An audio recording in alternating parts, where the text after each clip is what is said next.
Blog Talk Radio.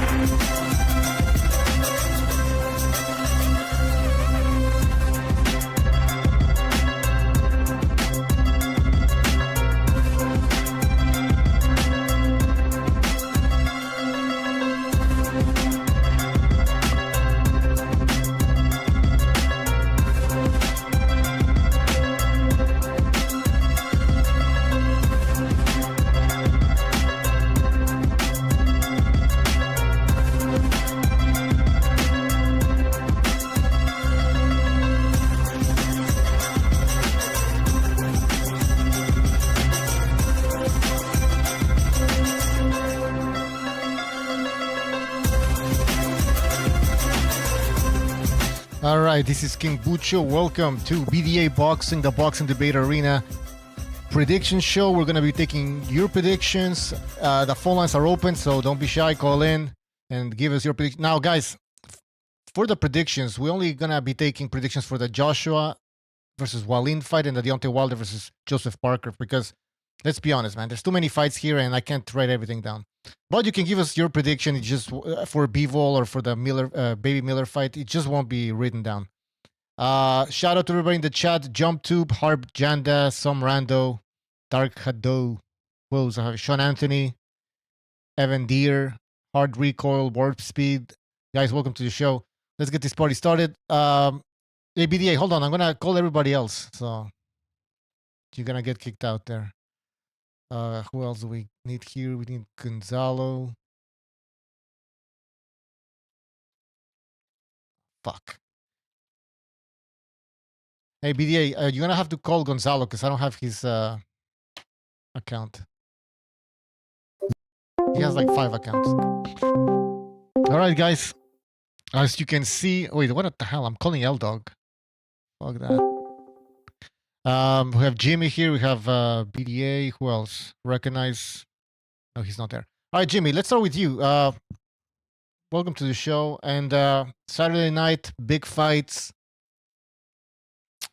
Give us your... Well, just give your thoughts. Give us your thoughts on this event. I think it's a great event. I think it's a great card. Oop, Jimmy's not ready. Jimmy, I can hear you. I can't hear you. Oh shit! Hold on. Maybe there's something wrong with my. Nope. It's his way of telling you to fuck off. Oh shit! I can hear you. No, sorry, my fault. My fault. All right. I was saying, yeah, Jimmy, give us your thoughts on Saturday night, the event overall. Do you think it's something special? What, this coming Saturday night? Yeah, sorry, I was talking, but you guys couldn't hear me. No, it was my fault. My fault. My settings were fucked. Go ahead. No, not really. I mean, what do we got? My thing is this. I always look, it's not always the event. Maybe I have a habit of looking past events. Like, I always like things that are moving towards something. You know what I mean? Like, why isn't Wilder just fighting fucking Anthony Joshua? Because that's what this is. I mean, this is just another waste of time. Aging out these guys when what they both want is to fight each other, because there'd be real money in that. You know, they don't even have to go to Saudi Arabia to turn to. I just listen.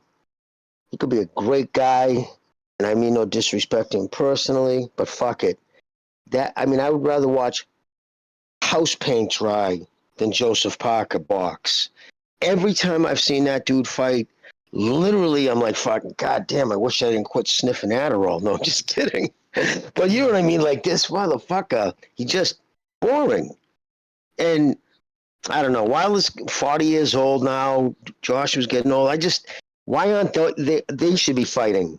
We should be watching Wilder against Joshua tomorrow. Actually, we should have seen that 4 years ago, let's be honest. But, yeah, no, I'm not overly excited for this weekend. You know, I'm definitely not buying it. That's for goddamn sure.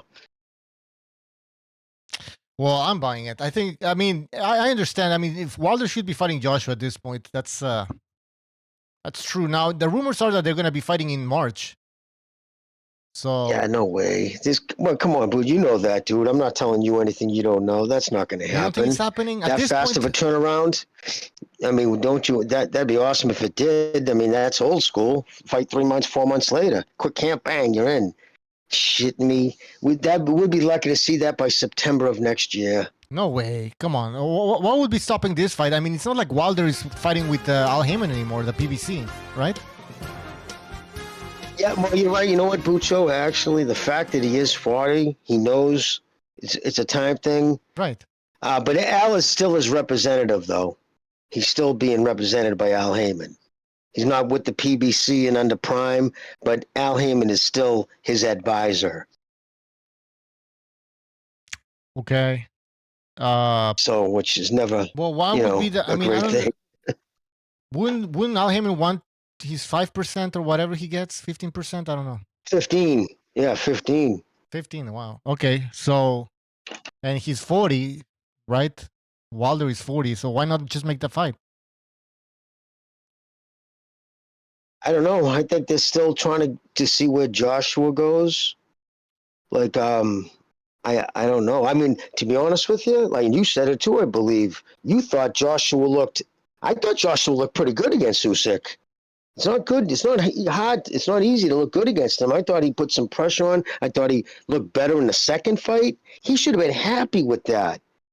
Instead, he's all up in his head again. Fucking, he's taking on another. I mean, although this guy isn't as bad, Otto Lean, because he did give Fury a hard time. But see, the thing is, man, unless it's inked, you don't know where it could happen. Remember, Fury wants to fight Joshua too. I think he thinks he could beat Joshua more than he could beat Usyk, and that's a big fight in England. That's a big money fight in England. English bragging rights, the money. So I wouldn't be surprised, if that fight didn't happen first. Because if you're Eddie Hearn, right? I'm asking you pragmatically. If you're Eddie Hearn, he fights Wilder next and loses. That almost completely does away with the Fury Joshua in England. But if he fights and loses to Fury in England, that wouldn't affect the Wilder fight. You see what I'm saying? Fury and Usyk could end up fighting 2 times, right? They could be. I mean, yeah, right. Realistically speaking, yeah, they could. What's Joshua gonna do in the meantime? And by the way, if I'm Eddie Hearn, I'm confident that Joshua beats Wilder. Oh yeah. Well, we'll I see. Would be too. A lot of people are picking Wilder over Joshua. I think that they are underestimating Anthony Joshua and overestimating Deontay Wilder. Deontay Wilder has been exposed, and it's not because Fury is like the greatest of all time that he managed to defeat Wilder. It's because Wilder isn't really that good. And you're going to see that this Saturday night. Joseph Parker is going to make Wilder look extremely bad. And I'm picking Parker to win that fight. I mean, Wilder, I'm not impressed by him. And I'm pretty sure Joshua and Eddie Hearn are also not impressed by Deontay Wilder. And they might want to take this fight. Why not? He beats Wilder, and then he's ready for the winner of Fury and Usyk. And you're right about Parker. I mean, how does he win a decision? How does he win a decision against Parker, who's a much better boxer? He's fundamentally sound. I just can't see him beating him in a, I just think Wilder's power.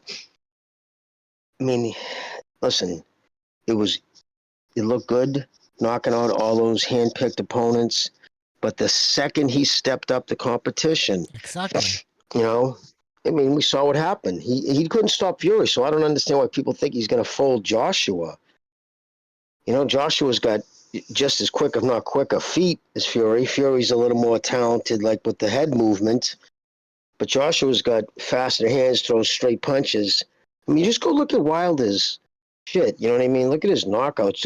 Go back. I tell people, look at the knockout of the second knockout or the first time he knocked out Stavern.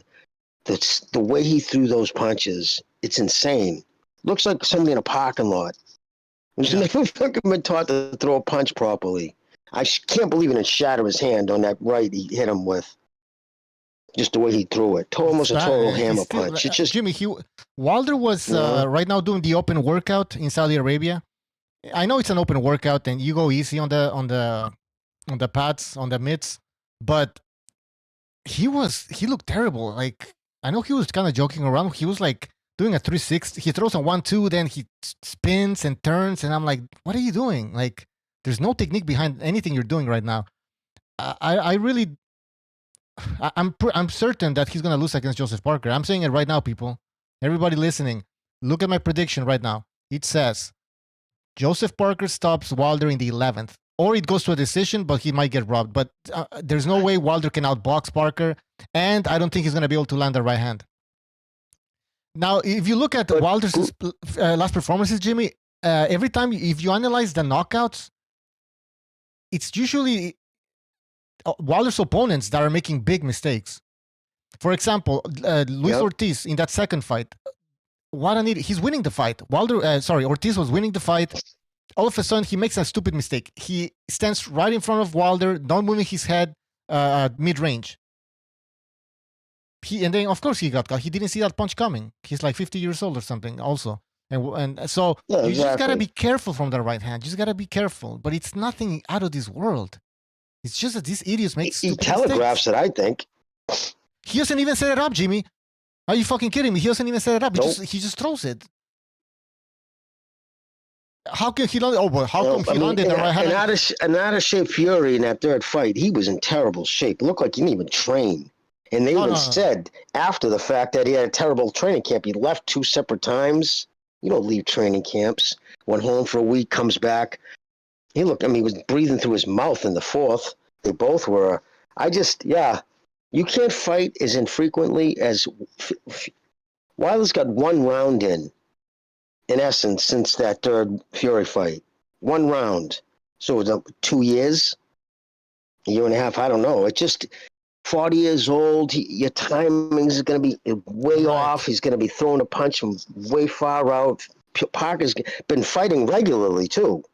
Recently, he's actually been pretty busy, if I'm not mistaken. He's going to see those punches coming. If he gets caught with one of those shots, shame on him, because it should be relatively easy. Because all you do is stay on the inside or far enough on the outside. He has to connect you on the exact timing. He has to fold his hand over with his other glove before he sets his right. He does so many tells. But no, I agree. I agree with your take on the Parker. I can't see Wilder beating him in a decision. They might rob him. Yeah. But who's to say? And Jimmy, some people are going to be saying, oh, well, Wilder managed to drop Tyson Fury, who's the best heavyweight right now. So why can't he land against Joseph Parker? The thing is, Wilder, in the third fight, when he got dropped, at that point, Fury was completely dominating the fight. He was putting on a beating on Deontay Wilder. And he was just careless. I mean, if you look at Tyson Fury, he just comes in with his hands. Like, I don't know. Look it up. It looks pretty weird. Like, the guy was overconfident. He didn't expect Fury to still be. He didn't expect Deontay Wilder to still be dangerous at that point, and so he got surprised. Parker cannot make that mistake ever. Even if he's putting on a beating against Deontay Wilder, he must always be wary of that right hand. But that's it. I mean, he's just going tight. But see, the thing is, Parker's not. He's not a mean fighter. He doesn't have a real edge to him. Because what he needs to do is get in tight, right, and just pound his kidney, pound his body. I mean, the sides, boom, boom, just shots, just little 6-inch punches to his gut. Force him to tighten his abs. That strains the body big time. His legs are going to go out quick because he's 40 years old. And because of that, by the 4th round, he'll be breathing through his mouth, throwing haymakers, telegraphed. Parker has to move away from his right hand. That's kryptonite to Wilder. Like you said, it's people who stand right in front of him, throw a combination, put their hands up, and let him tee off on him. Set his distance. Right. I mean, it's so easy to. Fury showed exactly what it has to do to beat him. But yeah, no, I'm just pissed that it shouldn't be a pay-per-view. Actually, I don't see why fighters who lose get to still demand to go and then turn around and be on pay-per-views, because these fucking promoters can't get their house in order and paying these guys ridiculous money. I mean, Wilder is a big name. I guess Joshua is a big name. I mean, Josh was a big name. Wilder didn't even sell 100,000 pay-per-views last time out. Yeah, I mean, who is a big name at this point, right? Right? It's true. Mean, but it's just, it's getting bent over. It's the zone, right? Yeah. Yeah. So as you know what it is, all right, I'll admit I'm just cranky. I'm just cranky that they hit me over the head by doubling the price, and it was only supposed to be the occasional Canelo fight. No, it's everything. The fucking, the fucking everything's up. The Haney Prograis fight, which looking back, what a joke. That thing was a pay-per-view. Yeah. And now this is a pay-per-view. All right, Jimmy. Let's first of all let's read a super chat here. Or a membership renewal from SSC. He says BDA, the best boxing channel on YouTube, and the Boxing Taqueria too. That's right. Check out the Boxing Taqueria with Never Sobers. All right, let's take a phone call here, Jimmy. 336, you're on the air. Yo, what's up, Bucho? So my official prediction is AJ by stoppage, and then Wilder by fixed fight, aka Parker's gonna lay down, because they're trying to push this AJ Wilder fight so much that it's not gonna be a real fight. Because if it is a real fight, Parker would win by UD or by late stoppage, but it's not gonna be a real fight. This will be another Hellenius, Malik Scott, and who knows how many other quote unquote knockouts incoming. Wilder has made a career knocking out fat middleweights and fringe contender retards that have had no chance to ever win. And that's what it is. He's the biggest hype job in the history of the sport. And if this is a real fight, once again, when you saw Fat Fury, cocaine, going off his coke binge, knock him out, you're going to see Parker, who was in his prime, knock him out if it's a real fight. But I don't think it's going to be a real fight. But Wilder's the biggest hype job in the history of the sport. His two champions was over Serhij Lahakovic, is a one-hit wonder champion who had lost 4 of his last 6 fights, was on a 2-fight losing streak and had already been knocked out twice by the time Wilder knocked him out. Then Bermain Stervern won his title by a vacant belt that Vitaly Klitschko vacated after he retired. He beat, I want to say it was Molina or some dude for the once, and then he rematched the same guy. Stervern rematched the same guy for the vacant title and beat him twice back to back. But that same dude who Stervern beat twice was knocked out by Vitaly Klitschko years ago when he was like 27-0. I want to say it was Eric Molina. I could be wrong. The reality is, Wilder's biggest hype job in the sport. This fight isn't going to be real. It's going to be garbage. So what do you mean? So you're saying, Dora, you're saying Joseph Parker's going to take a dive like Hellenius? I think so. I think he's going to get paid to take a dive, yeah. All right. If it's a real fight, he'll win. Also, did you see that video? I can't explain the details of that video, but did you see that video I sent you guys on the Renaissance debate? I've DM'd you too, Bucho. You might laugh. It was a pretty good video. Israel? Yeah. You said what? Israel, Palestine? You sent me a video about Israel and Palestine. Anyways, we'll talk later. Yeah, well, it was just this. Okay, yeah. But Dora, let me just take your for Joshua. I didn't get your prediction for that. I mean, by KO. And when Joshua and Wilder fight, Joshua's going to knock out Wilder cold. Knock him out cold. Easy work. I agree. All right, Dora, call back again later if you want. Take care. One last thing. I had a dream of having sex with a transgender, but I wear tight boxers, so my boner couldn't get all the way up. All right. Stuck. All right. So that's all I had to say on that. This is a family show. Brutal, man. Take care. All right. See you, baby. All right. What's going on here, man? It's a family show, people. 510. He calls that a dream. He calls that a dream. We call that a nightmare. Yeah, exactly. Exactly. So I got 6 minutes. We're trying this. Exactly. All right, 510. You're on the air. What's up, Jimmy? What's up, BDA? What's up, Bitcho? Shout out to Recognize. Shout out to Chief. It's Mr. Buddha Juice. I just wanted to say this. The one fucking time I want to call in about Bam Rodriguez, the fucking phone lines don't work, man. Get your fucking shit together, BDA. Whoever's fucking fault, whoever's fault was that. Seriously, man. I just wanted to say, before I make my predictions, I really don't care about this card other than Canelo's daddy's fighting on there, a.k.a. Bivol. I think that's going to be a great fight. But I just want to say this real quick about Bam. Great performance. You know, I moved him up in my pound for pound. I think he took the number 9 spot. That's the type of shit I want to see in boxing, calculated, you know, toe-to-toe.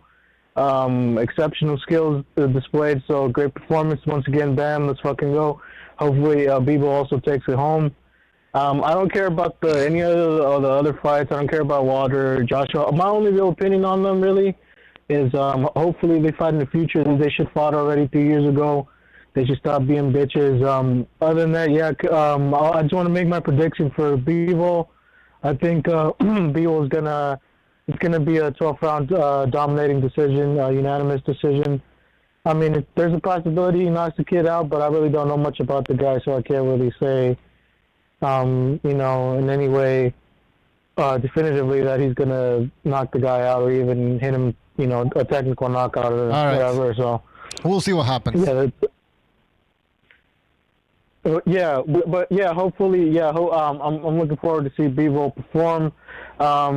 People should cut the bullshit about what people have said about Bivol. Like, who's that kid that is also a panelist? That he said some stupid shit last time about him doing cocaine with strippers. What's his name? Always coping or whatever. I don't know. Never sobers, always coping. Yeah, that guy. Yeah, seriously, that type of shit. He should just like. That was never verified, man. I can't find anything else. I don't know if he was joking around, but he was trying to say shit like, oh, well, he did divorce his wife, I guess, but that's neither here nor there. People already explained partly of it. Are you saying Booty Loose? Are you saying put some respect on Bivol's name? Kind of, but then I know people are not going to do that, so I think that's like pointless to me to say. First of all, I don't really like using a lot of modern lingo, black lingo. I think a lot of it's cringe. I think people overuse it, but whatever. But even if I was, I just, you know, I just kind of stop the bullshit. Look, I understand people like sucking on Canelo's dick, mostly in the YouTube sphere. I get that. And I understand that's a byproduct of just being around. But people, when they say stupid shit like that, like, how the fuck do you want people to take you seriously? Then at the same time, you know, that's the type of people that get mad. Like, oh, why do you always call it about you hate about boxing, this, that? Like, bro, it's because of shit like that, man. Just shut the fuck up, man. Keep it boxing, dude. Let's enjoy the fight. So that's all I wanted to say about that. You know, stop spreading dumbass rumors. All right, Booty Loose. Thanks for calling. Call back again next time. Take care. All right, that was Booty Loose, everyone. Jimmy. Yes. There's rumors that the Saudis are interested in Bivol versus Beterbiev.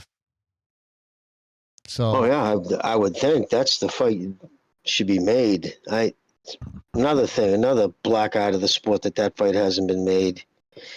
You know, there's really no excuse. It only every month that goes by, it only helps Bivol. You know, because Father Time is undefeated. I don't give a shit how much. Are the Saudis good for boxing, Jimmy? What's that? Are the Saudis good for boxing? Well, it's a catch-22.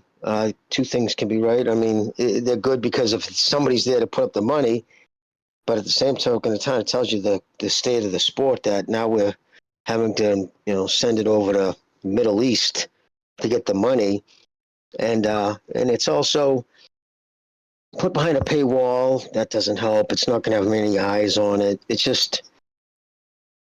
So, yeah, I don't know. I guess for people who want to just watch the sport, yeah, because it means the sport's being shown. But the same token, it kind of alienates the fan base because the fan base isn't located in the Middle East. Yes, there are some fans there, but the sport wouldn't survive on its own there.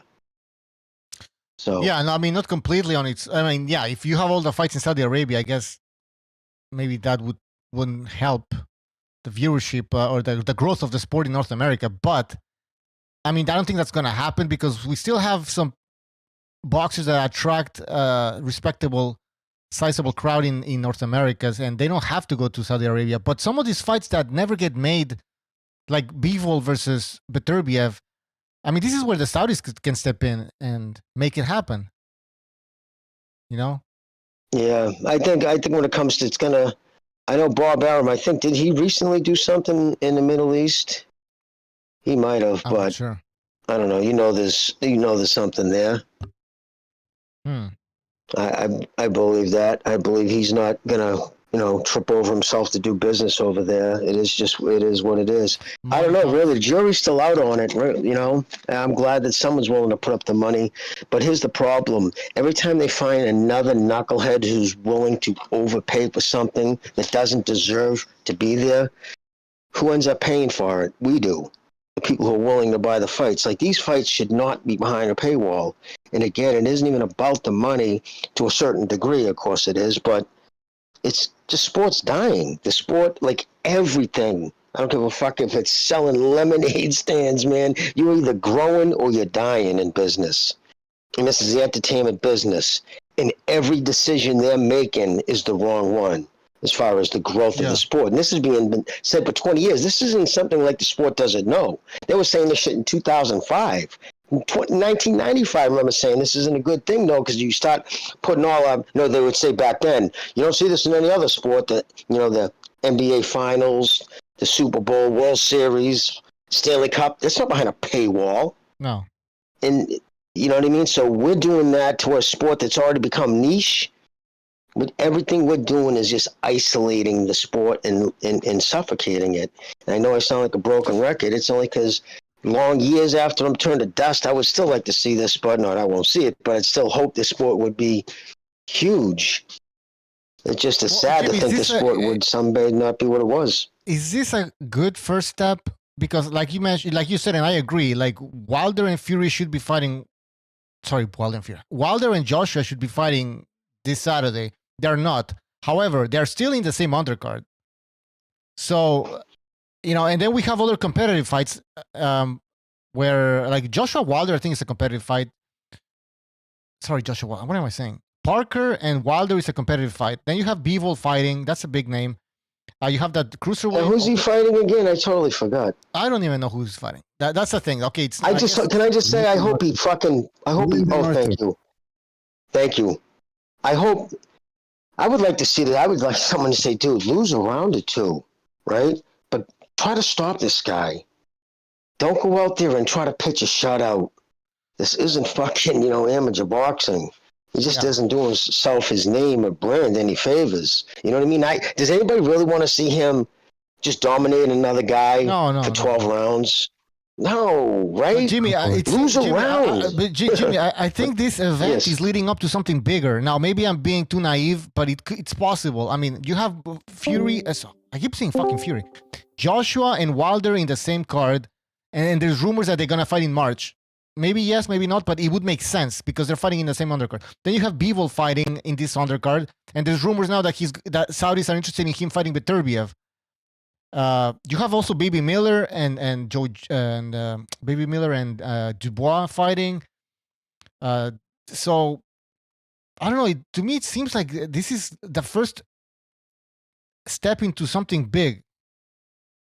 Jimmy, so it behoove him to stop somebody, right? Wouldn't it make it? Think about it. If he stopped this guy, showed some power, it would just make people cry for the better Biev because it'll put some. Because if he goes on pitch a shutout and it's a boring Bivol shutout, it's not going to add any more buzz to his name, and that's what he needs right now. Yeah, he needs people saying, "Wow, did you see Bivol knock people out?" And he needs that being shown on Instagram and on YouTube and Twitter or X. But don't pitch just another shutout and be boring. Have people walk away. Yeah, he won every round. You know what I mean? Yeah, he needs to go for a stoppage. I mean, he did beat Canelo, but that win is like kind of like fading now at this point. All right, we have GC, but guys, let's take a phone call, okay? Then we'll go back to the panel. Okay, bro. 562, you're on the air. Hey, can you guys hear me? Yeah, what's up? What's on your mind? What's that? I was wondering if you guys have the same thought about with the Saudis. Oh, fuck no. I'll call back. Hang on. All right, call back. All right, let's get back to the panel here. Gypsy, welcome to the show. You said that. Well, give us your predictions. Let's start with that. Let's give us your prediction. Gypsy. I'm at work, Bucho. All right. Okay, get back to work. Get back to work. Come back later. We'll take another phone call here. 917. You're on the air. Hey, how's it going? Okay, what's up? What's on your mind? Hello? Yep. You're on the air. So, yeah, Saturday's looking pretty interesting, but I think it's pretty clear. Wilder by KO, Joshua by decision. All right. What's your name? It's a setup for their fight. Nikki 2 times. And honestly, the most interesting fight on that card for me personally is Big Baby Miller. Nope. Did we lose the caller? Hello, hello. I can't hear him. All right. It's not me. It's the caller. Caller, are you there? All right. Nikki 2 times. Nikki 2 times gone. All right, Jimmy, take it away. Take it away while I write this prediction here. Yeah, no, listen, obviously, I think at Parker, clearly that's the one. Now, what I needed to ask you, I can't remember, has there been any, like, questionable decisions in Saudi Arabia, meaning it would be very easy for them to influence a judge's decision because they're flying people in, bringing them a Dubai or, giving them a good time or whatever. But, like, I don't know. I mean, it would be, is it because it's the zone, which means Eddie Hearn and Matchroom? Could Eddie Hearn be saying, listen, these are the guys I want to win? So, obviously, it's some one of those unwritten things.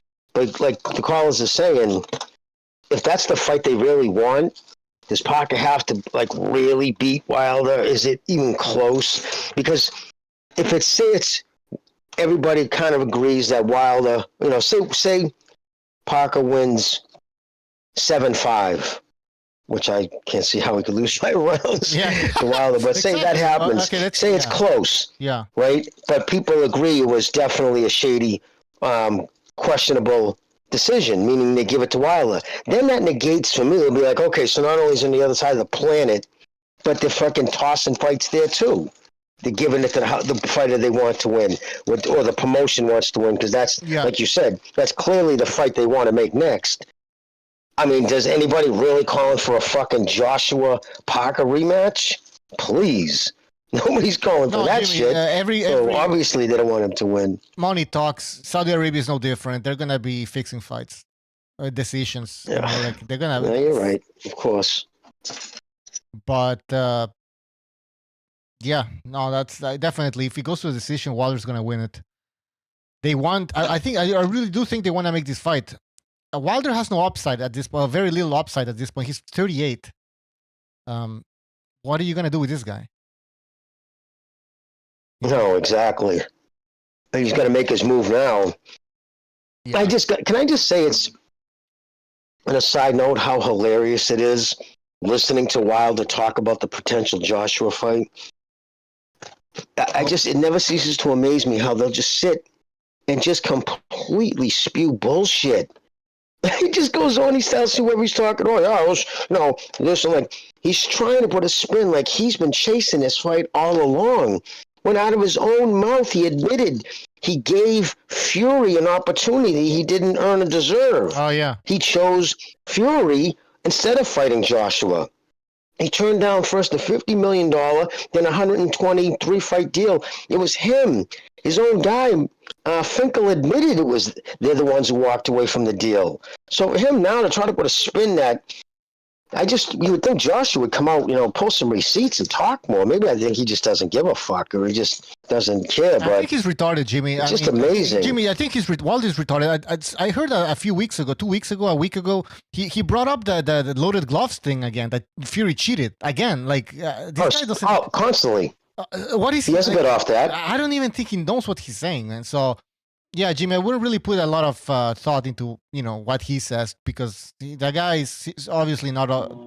he's not okay in the head. By the way, we have Jack. But we have media. We shouldn't just be doing it, you and I and people on podcasts. We have people who are, like, paid to be a person representing the media. How come they don't call him out? You know why? Because the ones he talks to, the ones they suck up for access. Do you think Wilder has a PR team or something? Or oh God, no, he has no PR department. It's just him. There's nobody. Yeah, there's no way. There's no way he has PR department, because half the shit he says they'd say, listen, champ, you're destroying your own brand. Every time you bring up that glove thing, you sound like you have a head injury. I think Wilder's PR representative was that guy who was on on that barbershop conversation interview where he was saying that he had physical proof that Fury cheated. Remember, he said, "I had physical proof." The doctor said, you know, like, The boxer? Yeah, that kid from Chicago. No, it was another Yeah, guy. that's I don't know his who the PR. fuck he was. It was somebody else. Yeah. Oh, yeah. But you know what's funny though? Yeah. But you know what's funny about all that? His manager, which is Shelley Finkel, when asked about the situation, he went into some thing that had nothing to do with it, but would not even give it any play. So he doesn't believe it happened. His fucking trainer, number 2 or co-manager, JD's doesn't believe it happened, has never said anything about the glove being. So the closest people to him have never said anything about it. You know what I mean? His management team, anybody. And the fact that he went back to the same exact place that would have been involved if that happened, the same place, and instead of saying, "Oh man, well, I'll fight him again, but we're not going," why would I go there? They were involved in fucking, they signed off on his gloves. You know what I mean? But every referee is in the pocket, and he's called both referees of the last 2 fights corrupt.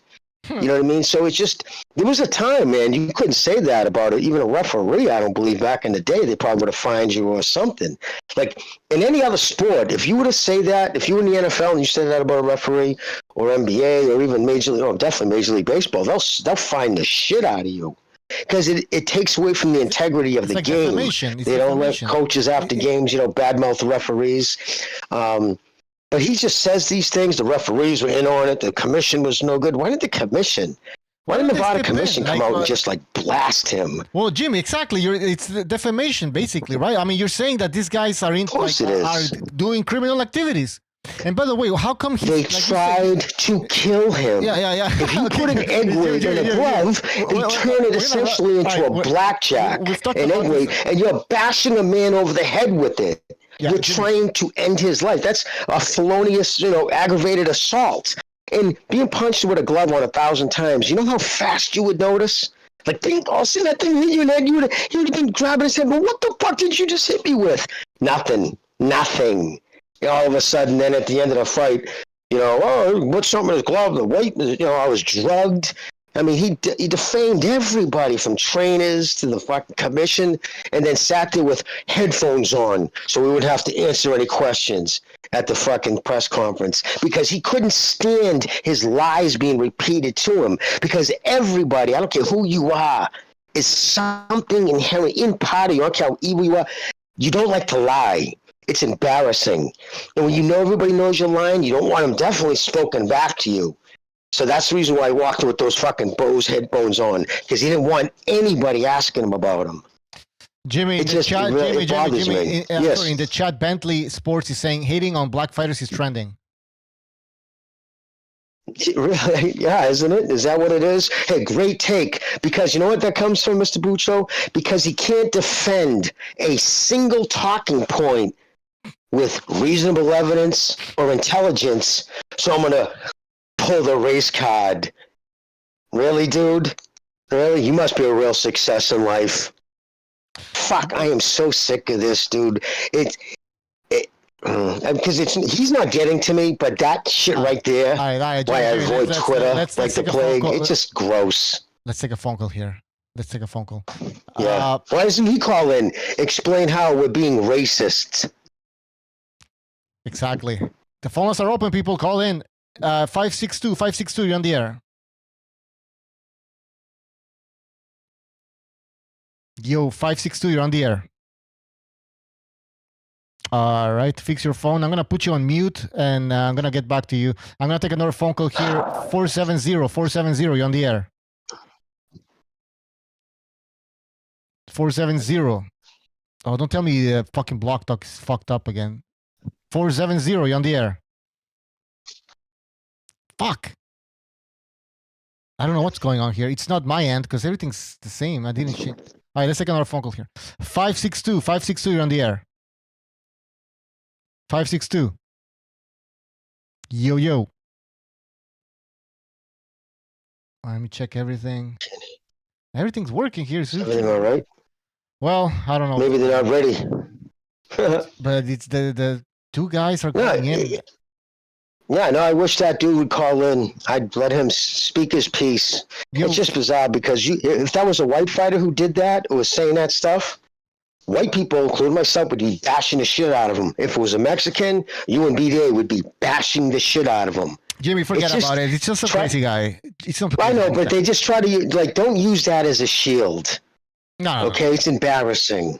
470. It's embarrassing. Caller, can you hear me? Caller. What the fuck? All right. I'm going to restart the phone lines here. What was I going to ask you, Jimmy, about the event? Fuck, I forgot. Anyways, so you say you're not buying it, Jimmy? I mean, you have to buy it. You have to support the sport. No, but yeah. I think it's a good event, Jimmy, to be honest. Now, if Welcome to Blog Talk Radio. What the fuck? Hey, Jimmy, can you hear me? Uh-oh. I'm sorry, but I... What the fuck? Alright, this is bad. Jimmy's muted. Alright, I don't know what's going on. Guys in the chat, if you can hear me, please let me know. Because I don't know if people can hear me. We have Gonzalo. Gonzalo, can you hear me? Yo, Gonzalo. Gonzo. All right, people in the chat can hear me, and Jimmy can hear me too, I guess. So let's get... Yeah, I can hear you. Okay. There's Gonzalo. Gonzalo. Like, we can't hear him. Hey, Jimmy, I was going to tell you. Okay, listen. Yeah, no, it's okay. I don't think... Okay, I got it now. Oh, okay, you're in. I was going to say, Jimmy, this event isn't that bad. I mean, first, okay, if they replicate this again, then I'm going to be disappointed because, like you said, Fury should be fighting... Fury, holy fucking shit. Wilder should be fighting Parker. Oh my God, man. Sorry, I'm all fucked up today, man.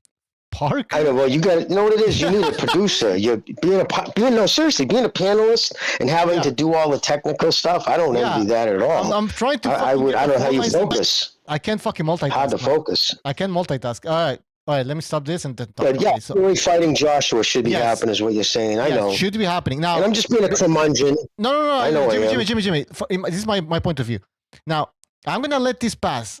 They're not going to be fighting each other. They're going to be fighting in the same card. If they pull this again in March, then I'm going to be disappointed. Now, if they fight in March, then I'm going to be like, I understand why they made this event this Saturday. They made it the way it is, where both of them are in the same card. And you have Bivol, and you have Miller against Dubois, which is a competitive fight, in my opinion. So I'm not going to be hating on this yet, but we'll see what happens in the future. Yeah, no, I understand. I just think if he loses to Parker and say it doesn't look good losing to Parker, the Saudis, I doubt, are going to come back with any real money. So you have to take that into consideration too. They might turn around and say, yeah, you're going to get, and say Joshua wins, knocks the dude out even. And then Wilder loses looking bad. When they go to make that fight, and, Wilder's people find out Josh is getting, $15 million and they're offering him $2, he'll just walk away because he made tens of millions off Fury. From everything I hear, he's not pissing his money away. I guess he's made a lot of smart investments, restaurants, and, he's invested in car dealerships and whatnot, I think I heard. So I don't see him even putting himself through it for $2 million, but who knows? But that's a risk, you know what I mean? Yeah. The Saudis, it is because they don't have alliances to anybody either.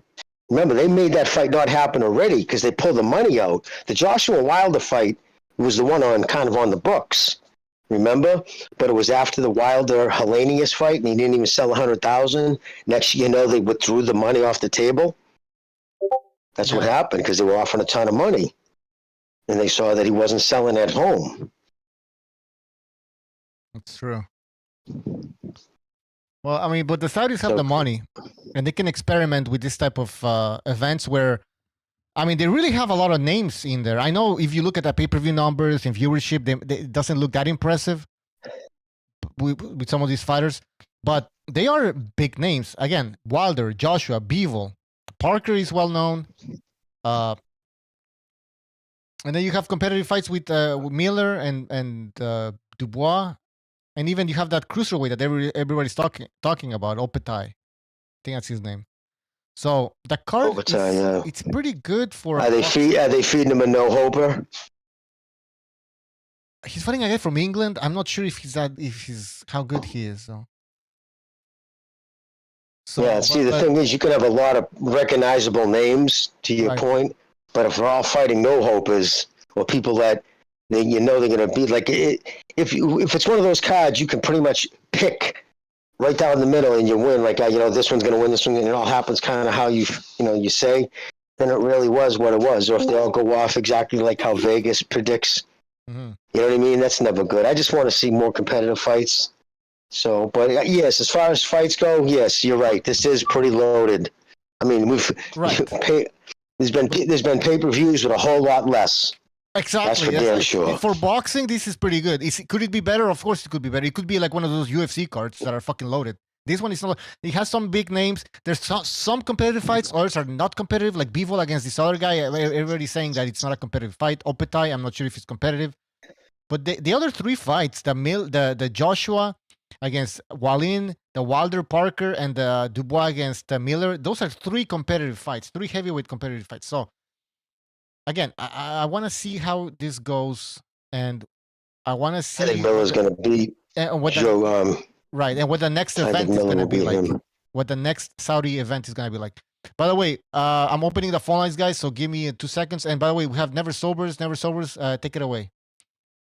Never Sober, what's up, buddy? What's up, Jimmy? What's up, Bucho, Gonzalo, and Gypsy? He's on here, bro. What's up? I was going to say, man, I was listening, kicking back, being bull. And I hear this dude, Booty Loose, bringing up my name, saying something about, he's making stuff up, making up rumors and talking about Bivol and all that. Yeah. And he said he don't care about this whole card except for Bivol's fight. Like, why is that the fight? Why is that the one fight you're worried about, man? Get off his dick a little bit, bro. Just because he beat Canelo, bro. That's all. That's hard you munch on his junk. But I want to say, I don't want to feel like, he said like I was like spreading rumors, and I don't want to feel like I'm not a credible source of information, like I'm just out here lying about stuff, because I don't know why he was so fixated on the cocaine and shit when, his ex-wife was putting out pictures of him smacking her up and saying, oh, you lied about this and that to your family. You know what I mean? That did happen. And he was like, oh, but I looked up, so he looked that up and that was true, but then he got upset about not finding about the cocaine or whatever. So, Bucho, I'm going to send a picture to the group. I want, I have evidence. And if you could share it to the stream, I'd really appreciate it. I don't want anybody to think I'm a liar or like I would be like making stuff up about anybody. All right, I'm going to post it in 2 seconds here. And I don't know. Burilus seemed very interested in Bivol. I mean, I see that's the main event. Or he's some sort of superstar. He's really not. And here's a picture that Never Sobers was talking about, guys. Evidence. Don't ask them where I got the photo. I have sources. That's right. There you go. Evidence. Well, yeah, I mean, Booty Loose is talking about Canelo fanboys. He sounds like a Bivol fanboy. I mean, don't say this about that, about Bivol. Don't, tarnish his name, his reputation. I don't know. I find it kind of weird. But anyways, hopefully, seems like there's a lot of Korean fucking Russian hate on this channel. Yeah, Jimmy. Hopefully, Bivol fights Beterbiev at some point because it's getting boring at this point. Like the whole light heavyweight division is frozen. This is a fight that has to happen, and it's not happening. Yeah, I'm surprised Bob put fucking threw water on it. First, it was Bivol doesn't have anybody. No name recognition. He's boring, and then it was even, I think, something about kind of okaying what the WBC was doing about the Russian fighters, which was absolute virtue signaling hell. How to hold fighters accountable for what their government does. Living in a cuckoo world, but yeah. Oh yeah, of course. By the way, guys, the phone lines, I don't know what the fuck's happening with them. Trying to reconnect here. But Gonzalo, are you there?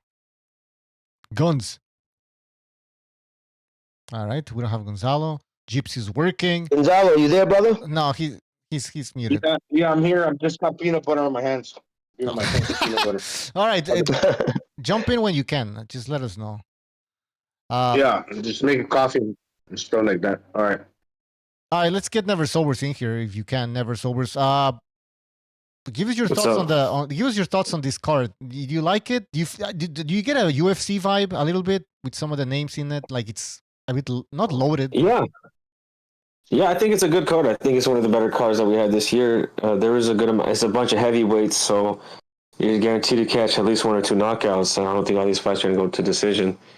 And I think the matchups are pretty good. I know I feel like a lot of people aren't feeling the card, but I think it's a pretty decent card. I don't think Wilder's going to look good against Parker. I don't think Joshua's going to look good against Wallin. And there's Jarrell Miller, but I mean, who cares, right? And there's a guy like Bivol, and like he's a good addition to the card, even and plus the Makhmudov. That's gonna like there's a lot of guys on this card. There's a lot of heavyweights on this card, so I think it's gonna be some guaranteed action, and a lot of the names are moderately known. Maybe not the biggest. I mean, Joshua and Wilder, two of the biggest heavyweights. They're part of the top 4. They're in the top 5, right? So top 4, top 3.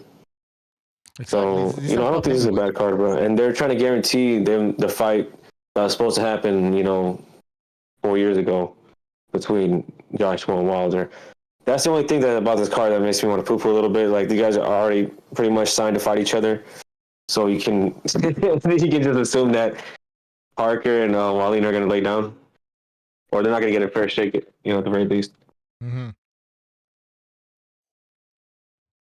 Yeah, we'll see about that because Never Sober. Oh, yeah. Go ahead. You said the fight was signed already. That fight, they already signed the Joshua Wilder. Like that earlier. Oh shit, that's crazy. I've never heard of that before. They signed the fight after before. No, I believe you. I believe it. Nothing would surprise me. It just goes to show you they just keep doing everything. So Jimmy, the money. It's fucking bizarre. Money, Jimmy, money. Do I have a sound effect for that? Yeah, money. Money talks. They have the money.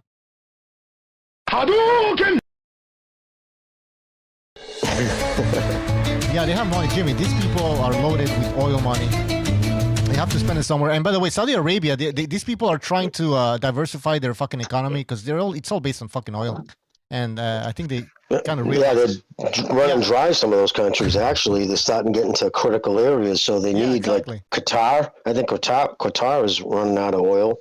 So they want to diversify their fucking economy, and they're trying to get into tourism now, attracting people, and they're gonna build this city for like an international city. I don't know what the fuck they're talking about. Yeah, they have fuck you money, but here's the problem with that though, right? The no alcohol, and I know I'm not a drinker anymore, so it wouldn't offend me, but the no alcohol is a big thing. Big thing. People are gonna spend tens of thousands of dollars at the end of the day for a fucking flight in hotel rooms and all that shit, but you can't party. That's a hard ask. And if you get caught partying, you can get in trouble, like big time.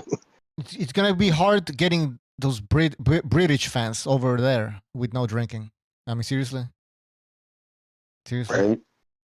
No, seriously. I mean, even if I would go there, man, I would just go crazy. Do you go to a fight and you can't drink? That's insane. Dre, just think about it. I don't even drink and it would piss me off. You know what I mean? Yeah, it's a crime. It's a crime against humanity. All right, let's. I know for sure. They make their exceptions, and they got their little sin cities though there too. Yeah. In the World Cup, they had those in Qatar, but still, come on. 410, you're on the air. 410, you're on the air. What the fuck's going on here? Oh, man. All right, you guys keep talking. I'm going to try to fix this shit. Gonzalo, give us your thoughts on this event. Yes, Gonzalo. I'm excited from all the matchups. I think the Parker versus Deontay Wilder is a really, really good fight. Nowadays, I mean, I'm no one to question Deontay Wilder's power as a fan, because it's well documented through the years, the people that have sparred with him, You know, every time they speak about Wilder, you can see it in their eyes, man. And they say, you know, the dude hits really fucking hard. So who am I ultimately? I know in some fights, he doesn't get the knockout quickly. A lot of times he's doing a whole bunch of nothing until he catches you. But if you're his opponent and you're doing a whole bunch of nothing with him, you're going to get caught. So you need to figure out what distance you want to fight him if you're Joseph Parker and not sleep on your laurels because you're going to get fucking caught. That's for sure. But that's a good fight. I give him a chance. And yeah, for some reason that the Bois versus the Jarrell Miller fight, I'm excited about that one too. Joshua Wallin ain't bad either. Yep. For now, that's all I gotta say. All right. If you want to give your prediction, go ahead. I'm running it down. We're gonna have another show, people. We're gonna have another show on Friday. By the way, Friday I'm gonna be. I'm gonna just leave the show running. The Open Lines Friday. I'm gonna be out, but I'll be jumping in just to check on things. So stay tuned for that. So And prediction then, for what? Which one? For which one? well, we're taking just for the Joshua and the Wilder fight. Okay. Yeah. Also, okay. I'm gonna start off with Wilder. Okay. Just gonna give you my prediction. I think. Okay. I'm just gonna say Parker's gonna be doing real good in my opinion until he gets caught, and he gets knocked out on about round 8 or 9. I'll just say 9. Okay. Wilder 9th, and then for the Joshua fight. The Joshua fight, same thing. I think that Otto Wallen's going to be doing real good. And I'm not sure if he gets knocked out. But if they go the distance, I'll say they give it a Joshua by unanimous decision. Okay. AJ via unanimous decision. All right. Perfect. By the way, 410, can you hear me? The caller, 410. What the fuck? No, the phone lines are fucked, people. I think it's Block Dog having another fucking problem. Because last time, Mr. B also had issues, and there was his other show. Was it Ringside Reporter? I think they also used Block Dog, and they couldn't get the phone lines to work. Could you switch it to StreamYard? Or StreamYard? I could. I'm going to try Streamlab then to get some... Well, I was just suggesting. I mean, if that was an option, I wasn't telling you to do it. Jimmy, don't That's tell me. what I thought I heard BDA do it. The thing is, I have to log in. Let me try it. All right, Jimmy, you want to give us your predictions?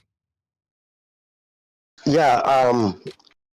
And again, I think he needs to stop Wallin because Fury didn't. I think that would make that fight, the future Fury fight, more appetizing. But yeah, I'd like to see Joshua stop him, and I think he will.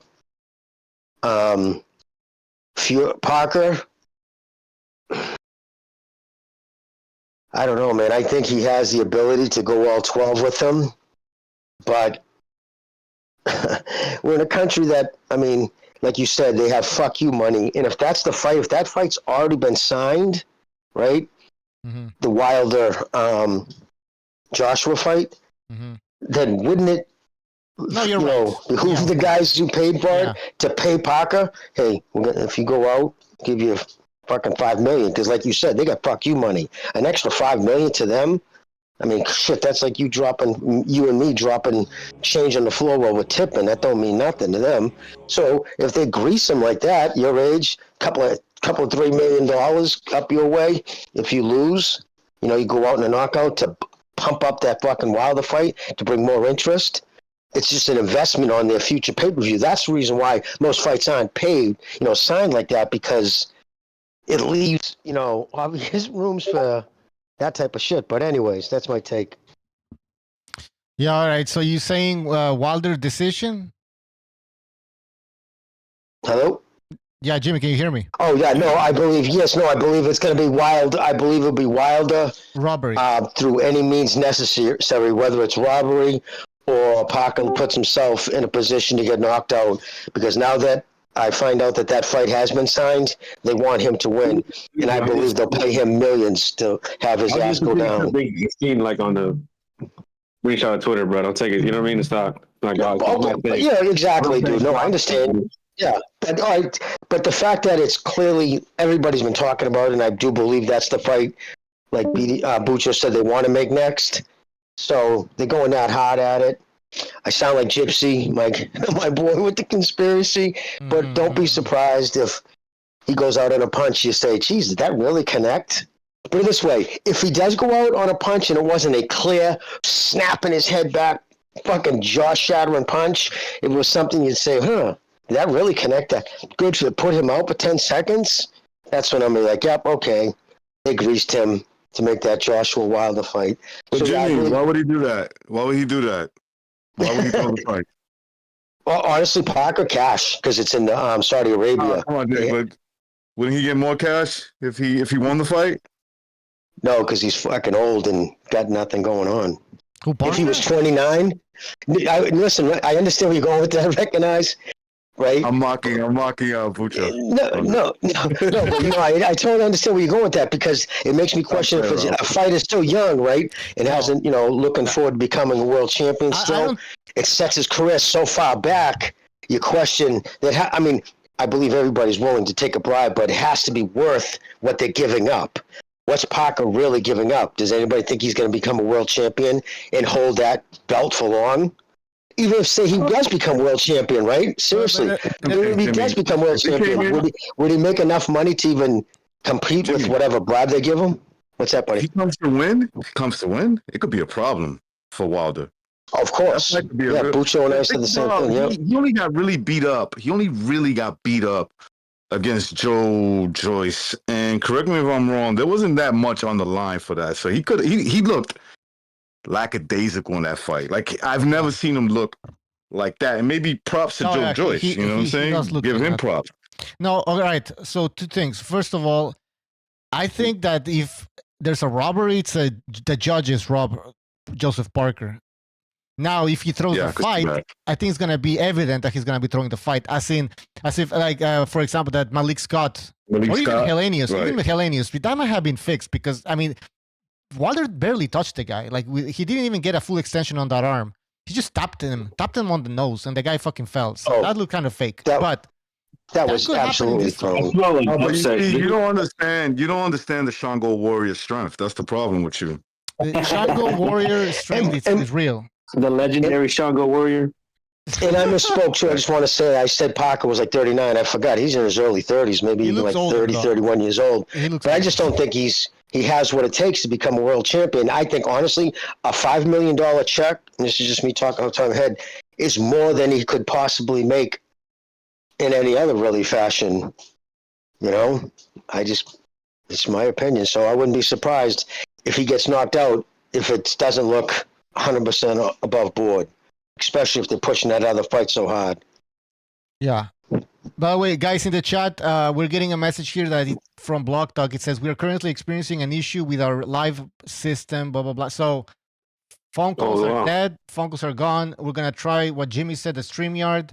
I think it's working. So just give me 2 seconds. We'll get back to that. And I was going to talk about Joseph Parker and his mental state. Now, if you look at Parker in his previous fights, sometimes he looks like he doesn't want to win a fight. Like, there's some mental problems that he's facing. Like, for example, if you look at Parker versus Dylan White, that guy didn't do shit. If you look at him against AJ, he wasn't doing anything. He was just looking at Joshua, I don't know. He didn't look like he was motivated. Now, I watched an interview recently, and you know what Parker said? He said, mentally, I'm ready now. He was giving me the impression that he understood that this guy had some sort of mental blockage, and supposedly he fixed that. So if he indeed has fixed that mental problem, then I guarantee you people that he will stop Deontay Wilder. This fight, Wilder-Joshua, is not going to happen. It's going to be a big disappointment. Joseph Parker is going to stop Deontay Wilder in the 11th round. Nice. I'm smelling upset. Everyone's gonna be surprised. There's too many fights on the line. Yeah, too many heavyweights. One or more of those guys are gonna be upset. The fight that gives me the vibes of upset, man, I'm gonna disagree with you a little bit, and I think he's the better boxer overall. For some reason, it's Joshua. Like, I keep Like if when I picture an upset, I see Joshua getting upsetted by He Wallin. can lose to Wallin. I don't think he's gonna get stopped, bro. I think he wins by decision. AJ wins by decision because Wallin is pretty tough. I think so too. He's tough. He's I think big. AJ beats him by decision. I get the feeling Wilder stops Parker. It's going to be a big controversy on that stoppage, but that's what I see happening. Like Jimmy said, I think the Wilder's Saudis going to get the business before he wins the fight. I think you're going to see him getting outboxed, like you were saying, Bucho. Yeah. Now, Jim, like by the way, JA05, thank you for your super chat. Really appreciate it, JA05. Thank you for that. By the way, Jimmy's prediction, he says Wilder will win by any means, because the Saudis are not going to allow Joseph Parker to win that fight. Is that what you're saying, Recognize?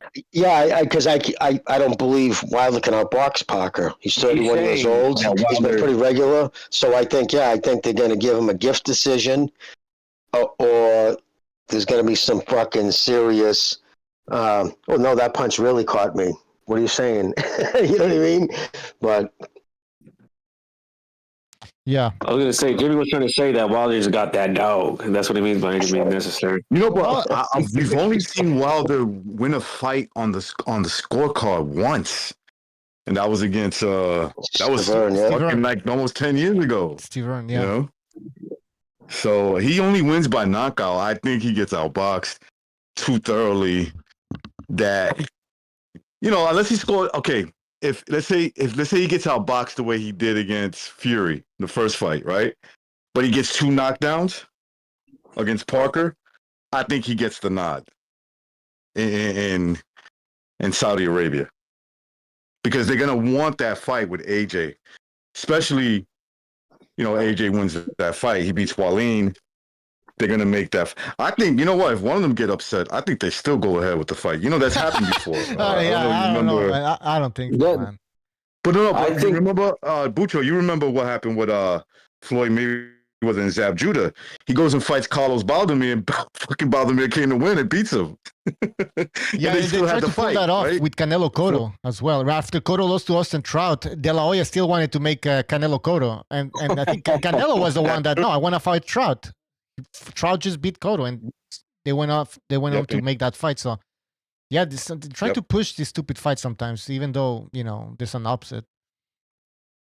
So how I see it is that there could be so we know who's supposed to win, we know what they want to do, but I'm saying with these heavyweights, with these fights, just the situations, the way Anthony Joshua's been looking like in his last 2 fights, I feel like if Wallin shows up with a pulse, he can take the fight from him. And I think Wilder, he's had one round of activity in the last 3 to 4 years or something like that, right? Or it's been so long since he's fought, dude. And he was losing his last fights when he was active. I think he can be he's right for the picking at any moment as well. So just like I said, everyone knows who was supposed to win, but everyone thought that Tyson Fury was going to school Ngannou and have an easy time with him and knock him out whenever he wanted, and he almost got knocked out, right? And he got embarrassed. So we know anything can happen with these fights, whether they want to rig it or not. Because even if he did win that fight, the damage was done. He lost in a lot of people's eyes. You know what I mean? It hurt his reputation. So we could see something like that happen possibly to Joshua and Wilder. At least one of them, bro. Yeah, I mean, I will say that Deontay Wilder has shown that he can land the right hand pretty consistently, whether he gets outboxed or not. He gets hit back in general, he does land the right hand. And with heavyweights, yeah, they say, okay, well, he doesn't do a whole lot aside from the right hand. But if you can couple that right hand behind the jab, like, what's a good name? Vladimir Klitschko, that could take you a long ways. You don't have to show a lot of wrinkles. If you can just work behind the jab and keep it to that 1-2, then mix in a sort of like a clinch game, you can kind of win some of these rounds until you get the knockout. So I think he's been consistent about landing the right hand. I think for some reason now he'll eventually catch him. Okay. Well, I got your prediction. And we got a super chat again from JA05. Thank you for that. He says, Wilder is very capable of knocking Parker out. I don't know why people are acting like the only way he wins is if Parker takes a dive. Well, Jimmy and I we think that Parker, it's not going to we don't think that Wilder's gonna land that right hand on Joseph Parker. And Parker, he can't win a round against Parker. What? His jab? Are you fucking kidding me? So I don't think Wilder can win a decision. To be honest, I'm with Jimmy, man. I'm with Jimmy. But well, if you just look at his prior fights, the fights that before the knockout, he was losing to the Polish bald kid. Remember? He was losing to way behind on cards. Because he just. There's a reason we didn't watch him on his outdoor workout. He wasn't hitting a speed bag or things like that because he doesn't even hit a speed bag. He can't do it. Whenever you see Wilder, I was gonna say, Jimmy, whenever you see Wilder doing his other workouts, or his videos on YouTube, he's always doing some goofy, made up shit like new spinning 360 knockout combo Wilder's working on for Tyson Fury. You know what I'm saying? Like, he always had these weird ass goofy names. He was doing this goofy stuff, like not working on technique whatsoever.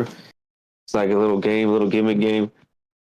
He's right there dicking around with Malik Scott. You guys, you know what I'm talking about? Or I just no? Absolutely. It's mitt dancing, choreographed mitt dancing that they work on for 3 days before they shoot the video. All I see him doing is like weird punching techniques, spin moves, and everybody in the background saying, "Ooh, damn!" He's surrounded by people who fucking prop him up, who tell him you're the best. Oh, you only lost to Fury. Like, oh, you lost, but only one guy can beat you, and he believes this. And I saw the face to face, the face to face with Parker and Wilder, where they're sitting down and facing each other. Wilder, he's laughing. He's overconfident. This guy thinks that he just has to land one right hand. He's crazy. He's fucking crazy. He does have the one thing I will say, I will never take away from him. He does have this like fucking snapping power with that overhand right. He could just knock you out with it. But like, that's not the only thing. If bro, all you gotta do is take that away from him. We already saw that, bro. And before, like you said, like, he's losing fights and then he gets the knockout. The reason why he gets the knockout against those dudes is because they're not good enough to keep frame. Just what they did was, they feinted him. They were outboxing him, neutralizing the right, and then they just at a certain point they lose frame and they get caught with the right. But that's all he really has. So don't be surprised. All right, guys, we have outbox shit out of him. No, he won't box it. All right, let's take let's take a phone call, StreamYard phone call. We have I think it's L-Dog. L-Dog, is that you? Yo, what's going on? What's up? What's on your mind? Hey man, I put something in the private chat. Joseph Parker hasn't been in New Zealand for like the last 2-3 years, and he's had a lot of legal issues here. And you can have a look at this. It's public information, but basically he was caught up in gangs, and allegedly, just saying, he was never charged. But this is a guy who, let's just say, if what the articles are saying is true, it would not shock me one bit if this fight was staged. Or cocaine trafficking, right? Suspicion of cocaine trafficking. Yeah, he was basically allegedly he was, holding money for people and assisting them in the drug trade. Was he like a shot caller, or what was his deal? Jeez, I don't really know. I think he was. I read Money Man. That's an article I read. There was suspicion that he was financially backing large movements of cocaine. Hey, L-Dog, go give me a couple of bricks and make it fast. All right, hurry up. But with that being said, if that's true, would it surprise you if this kind of guy would take a dive for some cash? I don't guess not. I mean, I guess maybe not, but I mean, if he loses to Deontay Wilder, he just lost to Joe Joyce. I mean, his career is gonna be pretty much not over, but almost there. He's made good money though. That's the thing. He made like 12 million against AJ. No, that was 50,000 years ago. He's had maybe he's the cocaine trafficker with Yeah, well, good guy. Yeah, you're right. So all right. He made good money. I'm just saying this fight, this fight is not going to be real, and basically no boxing is real nowadays. It's either a soft fix or a hard fix, and I think this is going to be I actually think this is going to be a hard fix. We're going to see Malik Scott 2.0 type of knockout. All right. Well, then if that happens, then yeah, it's fucking a fix. All right. Like 1 to 3 rounds. That's the final prediction. Deontay Wilder 1 to 3 rounds type of knockout. 1 to 3 rounds. Okay. And what's your prediction for AJ? Oh, he's gone. Well, I'll just write down his prediction for Wilder, and then we'll take another call here if you want to call it a call. We have Virtuoso. Virtuoso, welcome to the show. What's on your mind? Hey, Bucho. What's going on, man? What up? Yeah, man. The week is here, man. Day of reckoning, man. I can't wait.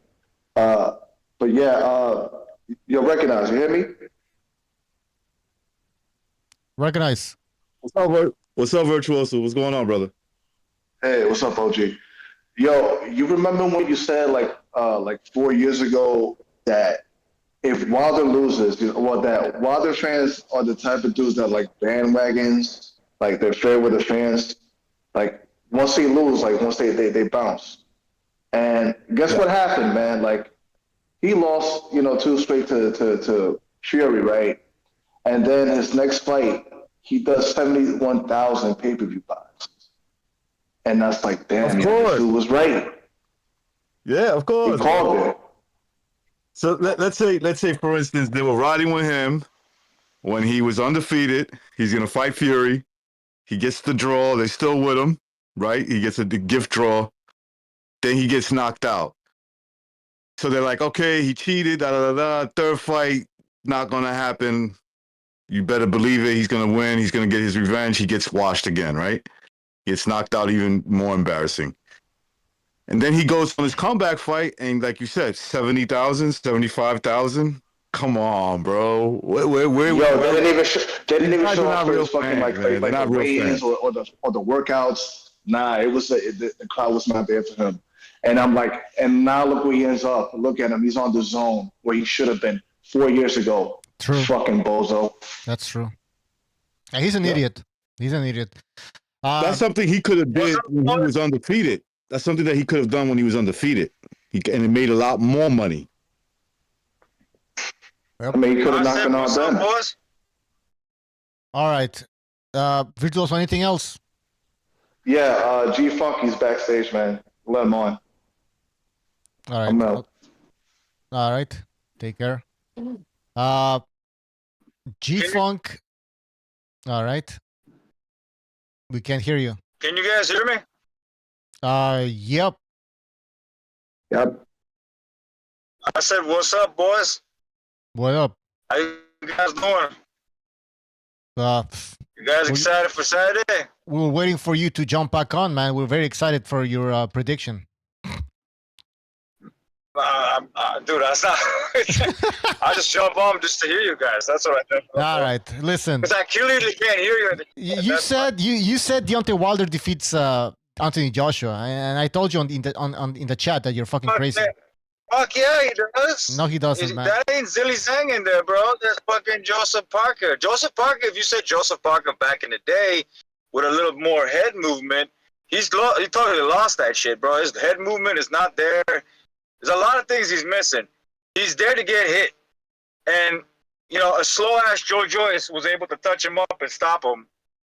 You think Wilder's fast right hand is not going to land on him? And I don't want to hear this nonsense about the fight's fixed and all this shit. The only fixed fight in Wilder's resume is Malik Scott. And we all know why, because it's his friend, and you don't want to make him look bad. Because he could have probably still got Malik Scott, but, he's going to make him look bad. What about the Wallin fight? What about the Otto Wallin fight? Was that fixed? Otto Wallin, I think it's going to be a decision. I think it's sorry, Gypsy. I'm fucking Gypsy. Sorry, I'm fucking up name. Yeah. No, the Hellenius Wilder fight, was that fixed or not? No, I don't think that was fixed. I think that's just obvious that he went into that shit. He wanted to do what Fury did, Hellenius, just to prevent Wilder from landing his right hand, trying to bulldoze him. But he did it the wrong way. He jumped in way too early. And then he just got caught. You see how fast he throws that quick, like short right hand in that split second. That's just Yeah, but his power is on the extension, though, Gypsy. It looks fake as fuck. That's not his power. His power comes out the extended right hand. Always talk about reading forwards. Look, man, Jimmy, I respect your words, bro. I always do. The thing is, I can always say it's fake as well. You know, I can say that, just like I said Tank Davis was kind of, there was some fishy shit going on over there. But the reason that I believe either way, yeah, Canelo's fights as well. Kovalev, that's one of them that's coming to mind. But it's not, I don't think Kovalev was fixed. I think it was just a rehydration issue. I think Julio Cesar Chavez Jr.'s was fixed. They didn't want to knock each other out. But anyways, I could say those things, but I know Wilder can knock out Helenius. I know for sure Wilder can knock out I know Helenius. he can. I know Just, for it sure just he can looked knock weird, out though. Parker. It just but if you looked said weird. Philly's thing, huh? I know he can knock him out, obviously. Helenius can knock out Deontay Wilder. There's no doubt about it. It's just the way it went down, the way it looks a bit weird. Yeah, because he took the fight on a week's notice. I told you, bro. They all trying. Well, That's yeah, also didn't he take? Jimmy. He took a fight on a week's notice, but it's, I think, and that's what it was. He was like, why am I going to get lumped out? There's no doubt about him getting knocked out. Because what's going to happen, even if I can survive into the 3, 4, 5th round, my leg's going to fucking feel like boat anchors. I'm not going to be able to get out of the way of a right hand. So instead of getting starched for real and dealing with that bullshit, I'm going to take the first right hand that I think I can make look good and go out. Again, it's only because he wasn't breathing like somebody breathes when they get knocked out. No, his eyes weren't focused on so many things he did that were like skeptical. But anyways, go Gypsy. yeah, you can say, yeah, he was you know, short notice and everything like that. But the type of guys that beat Wilder, and Wilder, yes, is ugly to watch, but he does have some level of skill. You can't be up there and not have some level of skill. The guy, the guys that beat him are the guys that have really good at controlling the jab. And someone like Klitschko could have done that, could have starched his ass out. Someone like Fury, obviously, he did it. I haven't actually watched Zhang enough to say Zhang could definitely 100% beat him, but I feel like he would. I have to watch Zhang enough clips of Zhang to know whether he can or cannot. Guys that can really control. Usyk can possibly do it. Usyk is very good with the jab. But anybody that has a moment of, you know, focus, they lose it. Like AJ. AJ is one of those guys. No, they can get starched out. No, he's not. That's the problem with Wilder. That's the problem. And Parker's one of those guys as well. He used to be a little bit better, but he's lost a lot of movement, man. He's not the same. He's not no spring chicken anymore, even though he's 32 years old or whatever. I don't know how old he is. He's 30-something. 31. Yeah, that's my pick. I think with the main events, yeah, the main events, I feel like both guys are going to win.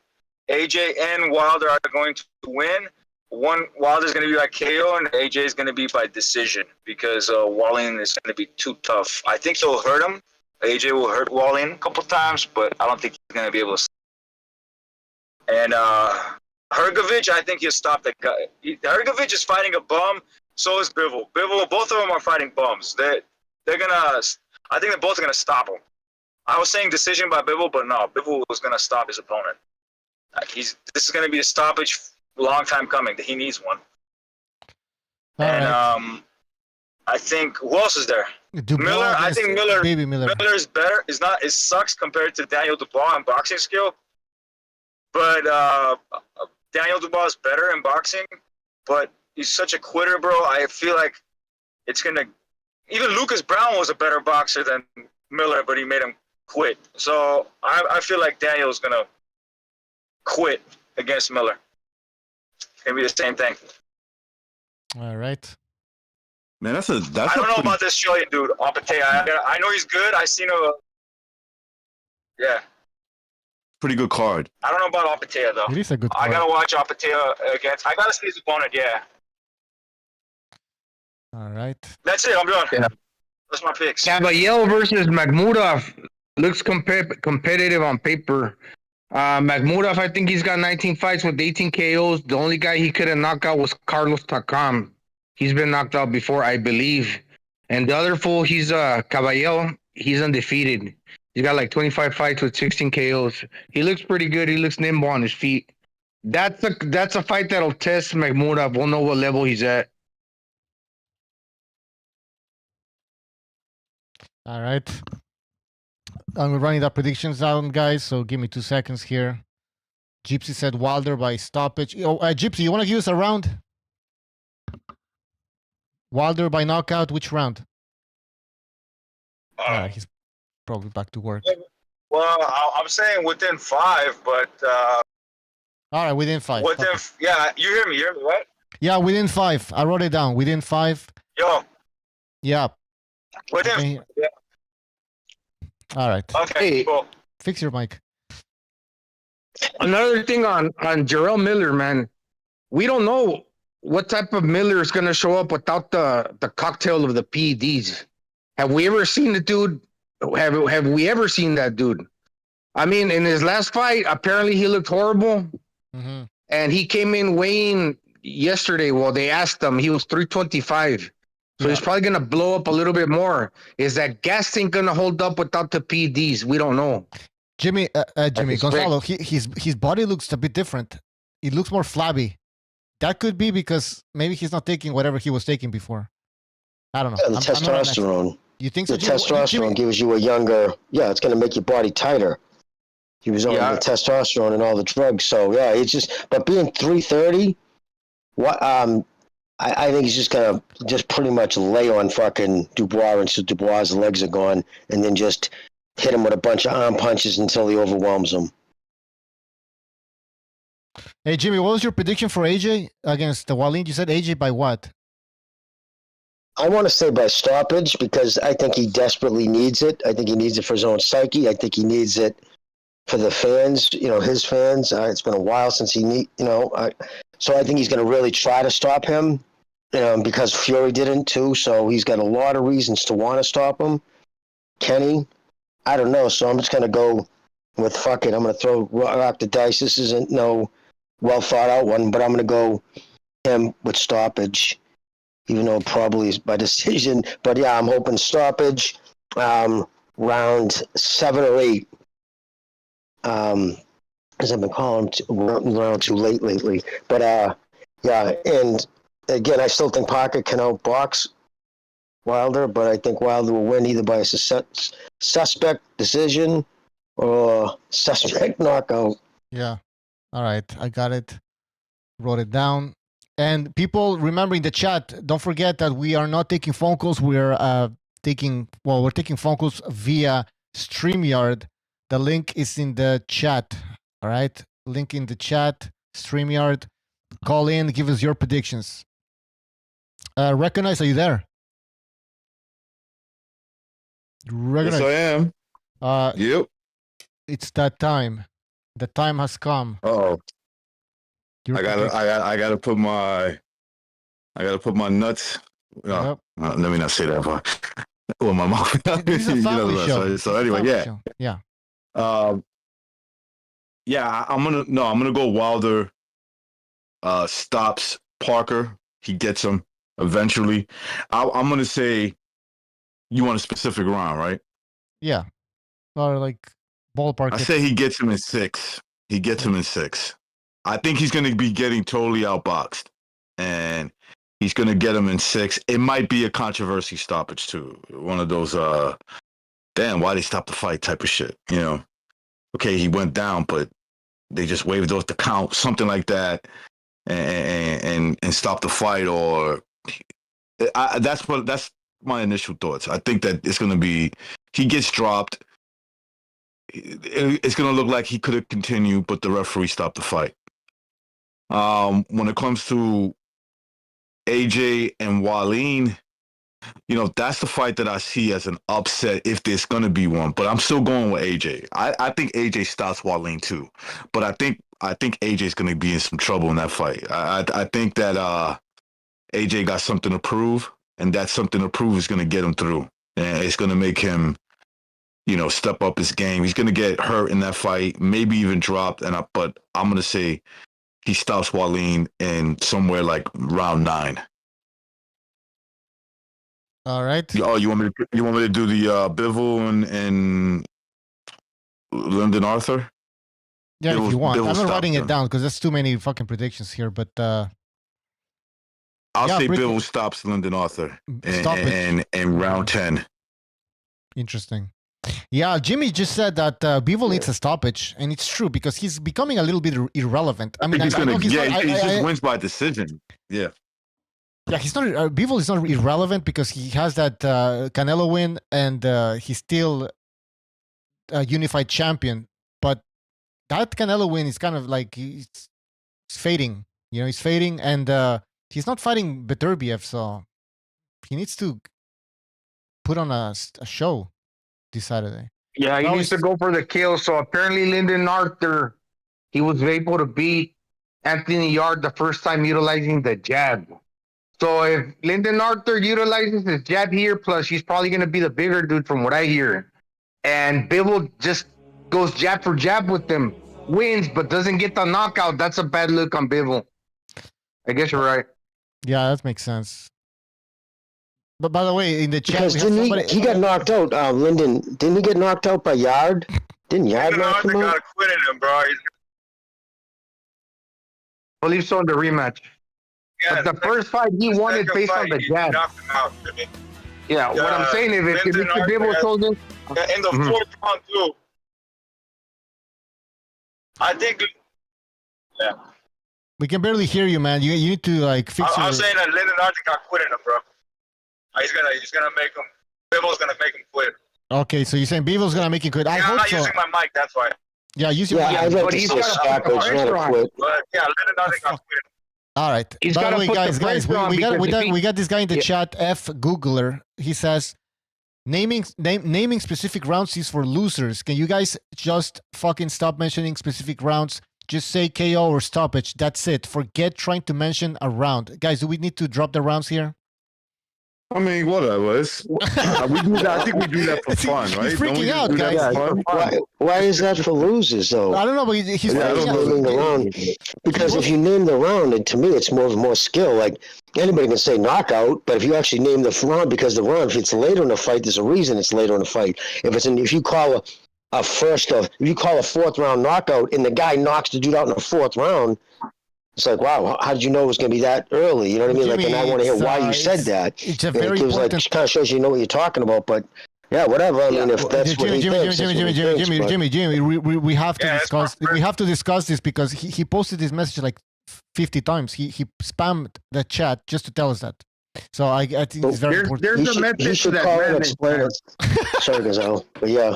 Yeah, there's a method because if you watch boxers, they usually have a pattern on what rounds they get the knockouts. So a boxer that's consistently getting knockouts around 7 or 8 rounds, he'll show that train a pattern. But sometimes if you break it down to like the beginning rounds, the middle, okay, you could say, okay, I think he's gonna knock him out late. But once a fighter gets into the 11th round, he's probably gonna like make it to the 12th because he got hard and they're probably tired. But if you think he got power lane, well, he might catch him in the 10th. So there's a little bit of a method to me personally. I don't know about how you guys feel about that. No, I agree with you. I mean, I think it's important. It's a difference. Yeah, of course. Anybody can say. Yeah, because if you knock someone out. Go ahead, Bucho, but if you knock someone out in early rounds, it's usually because of sheer power, one-shot power. Because it's not an accumulation of shots. It's usually someone, then you know they got one-shot power. But if it's someone who consistently knocks people out in the later half of the fight, that tells you that they're also using their conditioning, because it took also not just their power and accumulation of punches, it took either bad conditioning on your opponent's part or really well conditioning on your part. But that usually plays a factor in the knockout, the stoppage, because he's gasping for air. So, yeah, I think being able to call a rounds, well, there's a reason why Vegas pays you a lot more money if you do a knockout by round and you call the round. Of course. So it's not fun. It's not all fun and games for them. It's real. I mean, you get the round and you win a lot of money. So it ain't for clowns. All right, we got a super chat from from Virtuoso, he says, I got the two headliners, AJ and Wilder, to win by knockout. All right, I'm writing it down. The guy who said that is a clown himself. The guy who said that is a clown. All right. Gypsy doesn't like that comment about dropping the specific round. Butcher, I was saying the guy who said that is a clown. You're breaking up, man. Gypsy, you need to fix your fucking mic, man. All right. Virtuoso said Wilder by stoppage or KO. Yeah. Yeah, you're breaking up, Gypsy. Gypsy, you're breaking up, man. Pretty bad. Saying I was only able to do that like 4 to 5 times. All right, let's take a phone call. I'm gonna shut up. Yeah, okay, somebody dropped out because of Gypsy and his connection. All right. What else can we say about this event? I mean, I think it's an okay event. I understand what Jimmy was saying. Wilder should be fighting Fury, but they're not. But they're in the same card, and we have Bivol, and we have Baby Miller against Dubois. We have Hrgovic. Hrgovic is fighting, right? Yeah, Hrgovic is on the card. Wait a minute, Hrgovic, is that that dude who fucking grabbed the titty of the media bitch or kissed her or something? That's the what's his fucking name? Guys, help me out. Oh, okay, yeah, no, I know. Yeah, it begins with a B, I believe. Yeah, another one of those. What the hell is his name? That's Pulev. Pulev, yeah. Pulev, yeah, there you go. Pulev. Yo, he didn't grab a tit, Jimmy. What if he kissed her? Hrgovic is fighting some guy that likes to throw a lot of body. Well, she had those big old fake fucking guns. Remember her? She was like sticking them fucking bolt-ons in everybody's face. He kissed the tranny. He kissed them. Yeah. He kissed the tranny.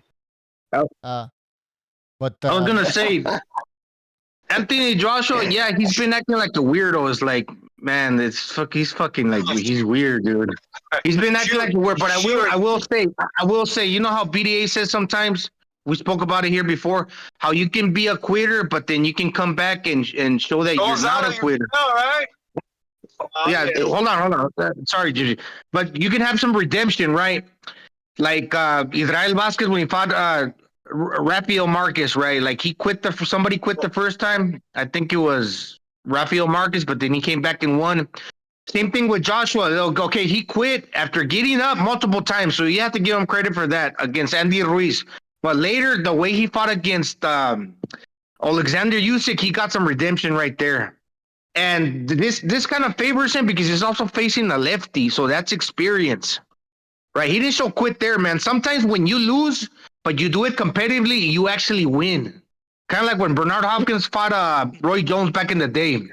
He lost that fucking fight, but he came out a winner. That's what I read in the Ring magazine back in the 90s. And it's true. Oh, we were saying that earlier, Gonzalo. I thought he actually redeemed. He looked better in the second Usyk fight than he did in the first. Now he's somebody who's either so narcissistic or so insecure, one or the other, because instead of looking at like, man, sometimes somebody's going to sit down and, maybe have too many yes men and say, guy, look at you, dude. You got knocked out by Ruiz, okay? And you lost 2 decisions to Usyk. And you're still on the Forbes top 50 paid athletes. You still can draw tens and tens of thousands of people in England. You know what I mean? Like, be grateful for what you still have and take the pluses out of it. And the fact you looked even better against Usyk, who's a world-class boxer, dude. And you looked even better in the second fight, which I didn't even think you could have. I didn't think you were going to be able to. I didn't think you had it in you. So instead of, taking those positives, he has these mental breakdowns after fights. And how long does he carry it? Did he leave the Texas guy too? Didn't he leave Spence's trainer? He went to Ben Davidson, right? Did he go to Davidson? Is that who he's training now? His reason said that he would never discount the possibility of going back, but since he lives in England, he just wanted to go back home. Yeah, well, exactly. But I think he's got to blame somebody. But I don't think Derek James was a good fit for him anyway, personally. But Because he was. I'm not sure if he's a little snobby or if he got. I'm not sure if he's a little snobby, Jimmy, or if he got too much pride to concede that maybe. Oh, hold on, Gypsy, hold on 1 second. Or he's got too much pride to concede that he ultimately wasn't as good as maybe Lennox Lewis, because when they mentioned his record now, he's in the upper 20s. He's got like 20-something fights, but with 3 losses. I think that to him, he's got too much pride that's why he's acting like that. I'm not sure, but that's what I get. That's my intuition. Right. Okay. Yeah, I could see that. But pride before the fall, right? You shouldn't just. I don't know. Yeah, maybe that's a good point about Lennox Lewis, but personally, I think he Lennox feels more Lewis like a friend, and it's hard. It's still an open book because he's not retired. So he can obviously close strong and beef up his resume more than it's pretty good already. But what I'm saying, in his eyes, he probably feels that he's closer to a Frank Bruno than a Lennox Lewis, and that gets to him. For some reason, I see that written all over his face. So then, but right, say if he starts Wilder, and then he goes on to fight Fury. If he was to beat Fury too, well, depends what happens with Usyk Fury, but he still has a path to redemption. It's just, again, it's hard when you make that kind of money. You don't have the drive that you used to when you're poor. Poverty is an excellent driver. It makes you work a little extra hard. You know what I mean? So. I don't know who said who was it who famously said it's hard to get out of the bed when you're sleeping in silk sheets, opposed to dirty fucking sheets in a 1-bedroom shithole. And it's like you didn't lose you got 3 losses, but you lost to Andy Ruiz, who's a good fighter, and you lost 2 times to one guy. So he's actually only lost to 2 guys. And the Usyk fights, he did win some rounds in the championship rounds, and he hurt Usyk too. That was competitive. Yep. Yeah, and I'm telling you, he should take pluses from that. I think AJ is underrated. I think Anthony Joshua is underrated. First of all, I don't think he should have left Robert Garcia. Now he's switching fighters left and right. I think that's a mistake. But yeah, go ahead. Yeah, go ahead. All right, we can't hear you, by the way. We can't hear you, Gypsy. I can't hear him, yeah. No, anyway, skill-wise, AJ is not that bad. For these people who are saying that Wilder knocks him out easily and they have no doubts in their minds, I think you're underestimating Anthony Joshua. Again, go look at Anthony Joshua against Usyk, the rematch. AJ didn't do that bad. I think he did pretty good. No. Taking into account that he's fighting one of the best boxers in the heavyweight division, one of the most, I would say, the most skilled boxer in the heavyweight division right now. Easily. And he still managed to hurt him in some instances, to the body especially. Actually, to the body was. But my point is, after having fought Usyk twice, AJ will have no problems in fighting Deontay Wilder. I know it's different styles and all of that, but still, you're fighting a guy that's not even, you can even compare to Alexander Usyk in terms of skills. Wilder will be right there, stationary target. He will get hit, and AJ has he has some good combinations. He has a good uppercuts, a good straight right, a good left hook. He can go to the body. And Wilder, if you back him up, it's over. This guy crosses his legs, his feet. He's just horrible. Wilder wins when, again, his opponents make a mistake, when they're stationary and they're not looking out for that right hand. AJ would be. That's why. That's why all his opponents were like 67th, 70th, 150, 360 ranked opponents, because they went around and they found the exact type of dudes with no head movement, coming with the head straight on a line. And then when suddenly he comes up against somebody like the Polish kid that time and just was ducking down, and he was beating Wilder in every facet of the game and got caught. He resorted back to how he normally, because that's not how really he fights. And speaking of resorting to how he fights, Joshua, no matter how rich he gets, people say, who know him, people I've heard talk to him and say he's very respectful about his coaches. Whoever's training him, he will listen to what they're saying. And that's why I didn't like Derek James. I thought they were changing him. They were changing his delivery on how he's better when he's letting his hands go. Don't try to be perfect. And that was his problem. He's so big and so strong, man. Just get with your hands on the dude. Punch him in his arms. Punch him in his shoulder. You know, you don't have to try to sit there and make everything look perfect. And, you know, fighters are like everybody else. They want to look good at what they're doing. So they want to throw the perfect head punch and try to make sure they look everything, you know, is good. Just put your strength on him. It's like, and for that reason, I think he beats Wilder. Go ahead, Gonzalo. That's a good point, Jimmy, because... Oh, sorry, Bucho. No, I said go ahead, Gonzalo. Yeah, freaking... That could be... Like, okay, so he wants to be perfect. We know that he's mechanical. So having good mechanics is a good thing because you can deliver the nicest punch possible, like from a, you know, good position, good mechanics. But at the same time, if you try to be too perfect without it, okay, now you got that going against you. Plus, you've been hit in the past where you've been knocked out, so you're hesitating as well. So hesitation plus trying to be perfect. That's a double whammy, right?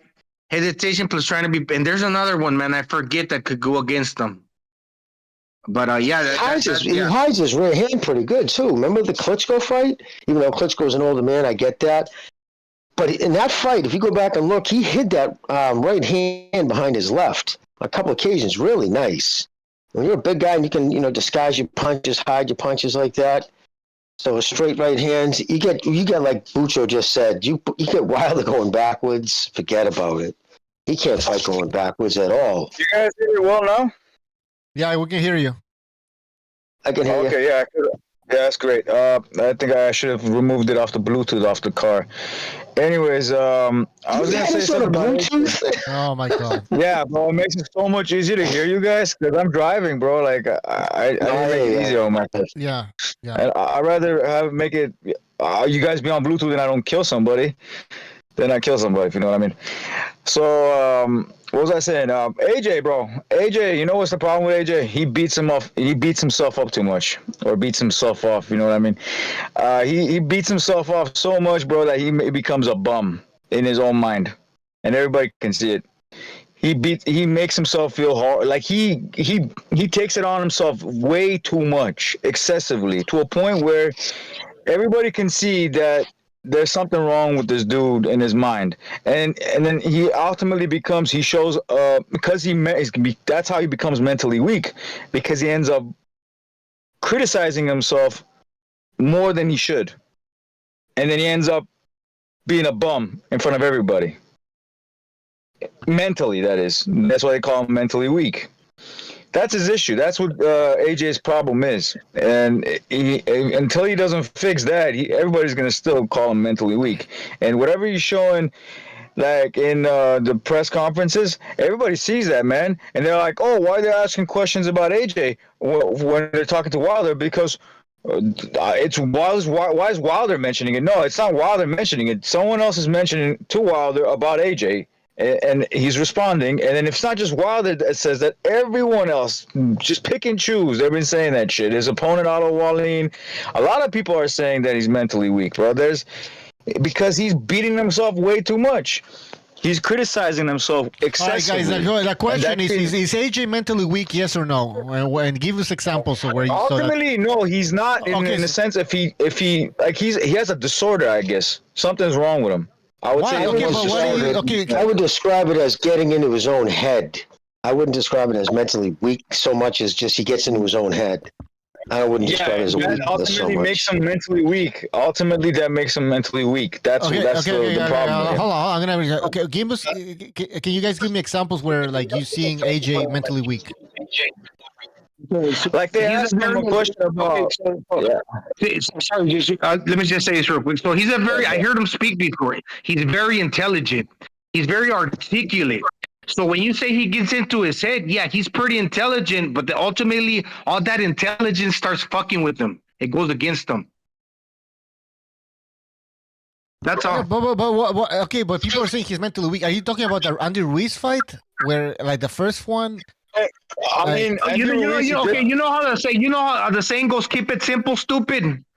But when you start thinking too much, so there's more alternatives to like get in your head and start thinking of like not conspiracy theories, but you know how things could actually work out wrong, how they could turn out right and wrong. Overthink. So yeah, it just opens up a whole new world, in my opinion. I don't think he's mentally weak, Bucho. What I think is with him, like what the guys were saying, what especially what Gonzalo was saying. He overthinks things, and then he kicks himself. He's like, "Fuck! If I just would have did it the way, I did this the last fight, or the fight that he looks at the most." He's one of those type of guys. I think if AJ just goes in there, like he's not worried about anything, he's just thinking about boxing. He can go in there and give you a great performance. I think the reason why he kind of kicked himself or was upset with himself losing to Usyk, that was like his competitive nature. And I kind of appreciated that, even though he was kind of a little cringe, but like you could tell he was pissed off. Like I like fuck this shit. I can't believe I lost to this dude. Recognize, you're right, bro. Recognize, bro. You're right. But the thing is, all these guys have competitive nature. Like name them, they're very competitive.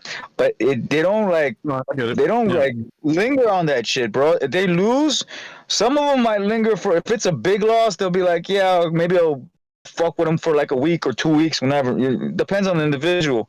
Like Fury, on the other hand, Fury was like he had a bad performance, but it didn't. It didn't linger. Like the very next day, he was all joyful and shit. You know what I mean? Remember with the him, second it'd be fight? like he didn't lump. Gypsy, remember in the second fight after he lost to Usyk, how pissed off he was? The reason why he was pissed off because he made adjustments, and he was doing good, and it still wasn't good enough. He was pissed because he knows he brought everything, that A game. Yeah, exactly. There's no excuses. You can't say you. Can I get it, bro. So when you lose close, you're that much. It was when you lose that much closer, it must rub you even worse because it's like, damn, I was just like that close to winning. Maybe he won 4 rounds in that fight, bro. He won 4 rounds. All he needed was another maybe 2, and they wouldn't even give it a draw or something for Usyk. They would probably just give it to him. Even if you go back to the Andy Ruiz fight, he had knocked Andy Ruiz down in the 3rd round, and even the people that were narrating on the zone, they were like, "Look, you just pay attention. Look what's coming next. He's gonna line them up and catch them, and it's gonna be lights out. Once I think Joshua gets you hurt, it's over." But then Andy Ruiz came back. Then he still managed to get off the floor 3 times. So he really wanted to win. Although people say, he will quit, but he had Ruiz hurt and almost out. So yeah, I think it's over. I'm sorry. Go ahead.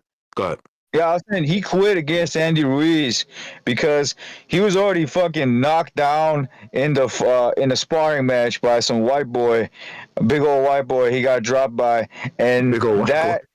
Yeah. From what I know, what we've seen. Well, people have seen this kid, and I think Gassiev wanted to fight that dude. The Murat Gassiev wanted to fight him, and that I don't know if that went through or not. He came in with that. He was already breaking himself already by being dropped by this dude. He came in with that mentality, and then he was nervous and all that. And then he dropped Ruiz, and then Ruiz came back. Oh, he's like, oh shit, I dropped Ruiz. All I gotta do now is just like how I did to Dylan White, just come in there when I drop him and just annihilate his ass. He literally know that Andy Ruiz is not Dylan White. And the one thing I would say. The one thing I was that was his problem, yeah. And even Klitschko, he did the same thing to Klitschko when he dropped him in the 5th round. I forgot about that shit. He did the same exact thing. He went in all crazy and he dropped him. But when Klitschko started clipping him, he backed up. Yeah, I mean, look, and he's already been through adversity, like you said. Even before he lost, he drops Klitschko. Klitschko comes back, drops him. He's railing, and he kept his composure because he never lost a fight at that point of his career. I think now the AJ, I think AJ's still capable of boxing pretty brilliant for his size and what he can do. The only thing that could get in his way is, I honestly, and I'm not trying to cap for AJ, is himself, because he gave Usyk a good fucking fight in that second fight. He did, and he was boxing with him too. He was actually boxing with him, and this is a guy who's who's hard to hit. And Usyk, he's all over the place, and so I just think that if he just says, "Look, I lost to a really good boxer. I don't like that, but there's really nothing wrong with me these guys that I'm going to be fighting that don't move the way he does, and he keeps that mindset, he could beat he could beat all these dudes, bro. He could beat all of them, in my opinion. I don't know about beating all of them, but he can definitely beat most of them. I won't say all of them. Anything can happen in boxing, bro. We know that. Anything can happen, but in a boxing standpoint, I think he's capable of outboxing all these dudes. All right, guys, we have a phone call here. Hugo, are you there? Hello. Yo, what's up? What's up? Can you hear me okay? What's up, Recognize? What's up, Jimmy? What's up, man? What up, buddy? Yeah, I just wanted to say this real quick. I noticed that I got cut off because Bitcho is a hating ass bitch for whatever reason. He always does that. He kept me from my legal obligation. So, but I wanted to also chime in real quick about the Saudi Arabia thing. I think, long story short, I don't think it's gonna overall be good for the sport because if look, these guys are acting like bitches now, right? Think of all the names right now, including your boyfriend Saul Canelo Alvarez. If these guys are already acting like bitches for this amount of money, what the fuck do you expect? Especially from these assholes. Yeah, bro. Make it without mentioning Canelo one time, bitch. Damn, bro.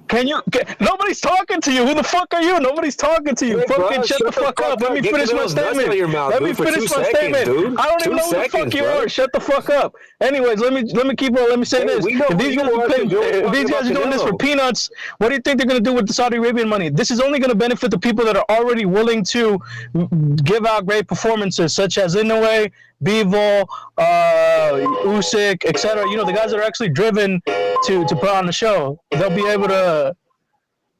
Okay, they'll be willing to make the money's worth. But I think, as Jimmy pointed out, I think we're gonna end up paying for it. Overall, you know, that's the only bad part. The only thing that's changed here, it's like a bigger pool of money, which might change things. It might not, but I think overall, it's not gonna do. It's not gonna be right for the sport overall. I think it'll be the same old shit. Hopefully it's different. So, yeah, that's what I want to say. Also, Bivol, I'm not dick riding Bivol. I'm just pointing out that's what happened. Unlike this guy that likes to just start drama for whatever reason. I don't get it. It is what it is. All right. Let me respond to him real quick, Bucho. You jumped on the phone call earlier and said my name for no reason, right? Yeah, because your dumb ass said what you said before. Okay, I didn't put those words in your mouth. Did I put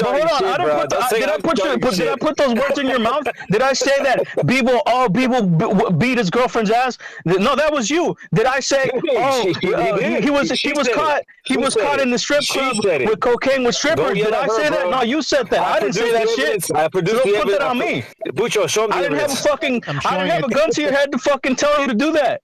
That's your dumbass fault. I'm just replying to that because other people have taken up that narrative also online and said, "Oh, Beevil's been doing cocaine. Oh, Beevil's been doing this and that." Like, look, at the end of the day, I don't give a fuck. Like, he does what he wants to do. Yeah, did you see the picture? I respect the skill. I respect the fighter. That's it. Yeah, I don't know, but Booty Juice and Sober's rivalry is getting legendary, bro. This shit is getting to be like Jason Bourne and Stu Little.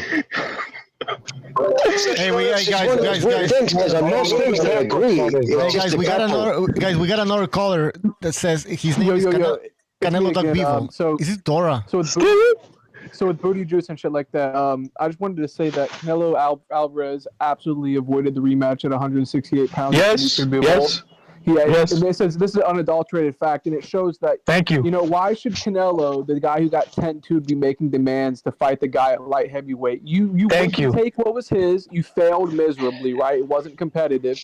Now Bivol went to take what's yours, but you decided to cherry pick 40-year-old Golovkin, John Ryder, Jamel Charlo, and now in Bucho, to answer your question, why I'm not totally convinced that the fight happens. The fact that Canelo wasn't willing to negotiate and make a reasonable offer to a guy that dominated him to defend his titles makes me wonder if he's willing to fight a threat. Hey, Dora, I got a question for you. Dora, I got a question for you. Do you think Canelo is a light heavyweight? No, that's what I'm saying. He was going to be at 168. So it doesn't matter. It doesn't matter. You know what I think though? I think Bivol should fight Beterbiev. How about that? They will. I'm saying that's going to happen now. You had the same energy for Bivol when he dismissed, when he poo-pooed the fight with Beterbiev, saying there's not enough money. That's what I'm saying. That's not a duck. That's what I'm saying. That's not a duck. Canelo got smashed, right? After Canelo got Hold on. That's fine. We let you say what you had to say. I gotta ask you something though. So you don't think where's that energy for Bivol when he's supposed to fight Beterbiev? All that momentum he got from beating Canelo, he should have used that to get Beterbiev. Says, I'm better than Bivol. I want a rematch. Hey, bro, shut up, bro. Let me ask you the question. Let me ask you the question, asshole. Let's Never Sober. Okay, we get your point, Dora. Go ahead, Never Sobers. I'm saying, what was that? How come we don't have that same energy? But when Bivol was supposed to take that momentum from beating Canelo to that Beterbiev fight, why the fuck is he fighting some dude named Lyndon Arthur? Do you know who the fuck Lyndon Arthur is, bro? Why is he still Canelo's nuts? He got the best one of it. He had a great year. Cool. What do you do with that momentum? Lyndon Arthur, bro. That's what's up. So what? He's fighting Beterbiev next. So what? Why are you crying about it? Canelo's going to fight Benavidez? Yeah, why are you crying about it? What?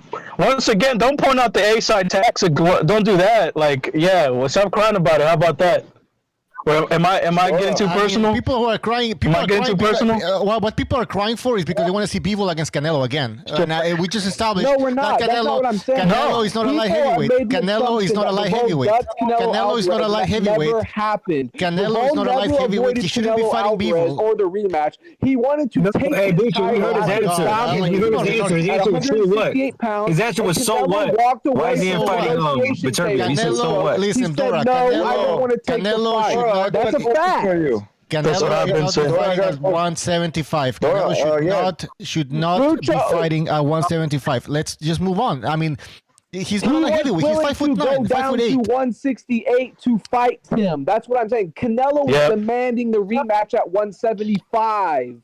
Yeah. So after getting dominated. Yeah, he may be. By the way, I think that was a big mistake. He was going to catch a lot of slack for dehydrating Bivol because he had his whole thing where he had to say that he was dehydrating his opponents. Super middleweight. Of course. Thank you. He would have made the weight. I got a question about. He would have made the weight, but people would have said he was dehydrated. So it's a no-win situation. Oh my god. Bivol even literally said, "I will not be waiting." Yeah, he can say whatever he wants. Golovkin said he would move down to 154 at some point. But that wasn't even true. I mean, Bucho. So, and I got to say about Bivol too. He did change his mind a couple of times, going back and forth. First, he said he would go to 168. Then he said he wouldn't because he wasn't sure. And then when Canelo said he wants to do it at 175, that's when he came back and said 168. But by then, I think Canelo had signed the deal with PBC. That's what I'm saying. But Bivol said 168. Initially after the Canelo loss or his win over Canelo, he wanted Beterbiev. That's the fight he was going after rightfully, and Bob kind of poo-pooed it. So I mean, you can't blame Canelo for that, though, man. It was once he was in the hands at 168. Bivol's not at the PBC either. So that kind of shot that little All right, listen. We got Dora. We gotta take another call here. No, that's fine. I got a question. People are acting like Bivol about Dora's dream. No, nobody's saying Bivol would have loved to fight Canelo again, but he was asking for too much money. He doesn't understand his value. Dora, thank you for the guy. Yeah, he did dominate the guy, but he overestimates his value. Why does he want to fight him again? Why does he want to fight him again then? Why is he on his nuts so hard to fight him again? He should fight Beterbiev. I don't know. He's obsessed with Canelo. Okay. I'm more interested in Bivol Beterbiev. I don't think.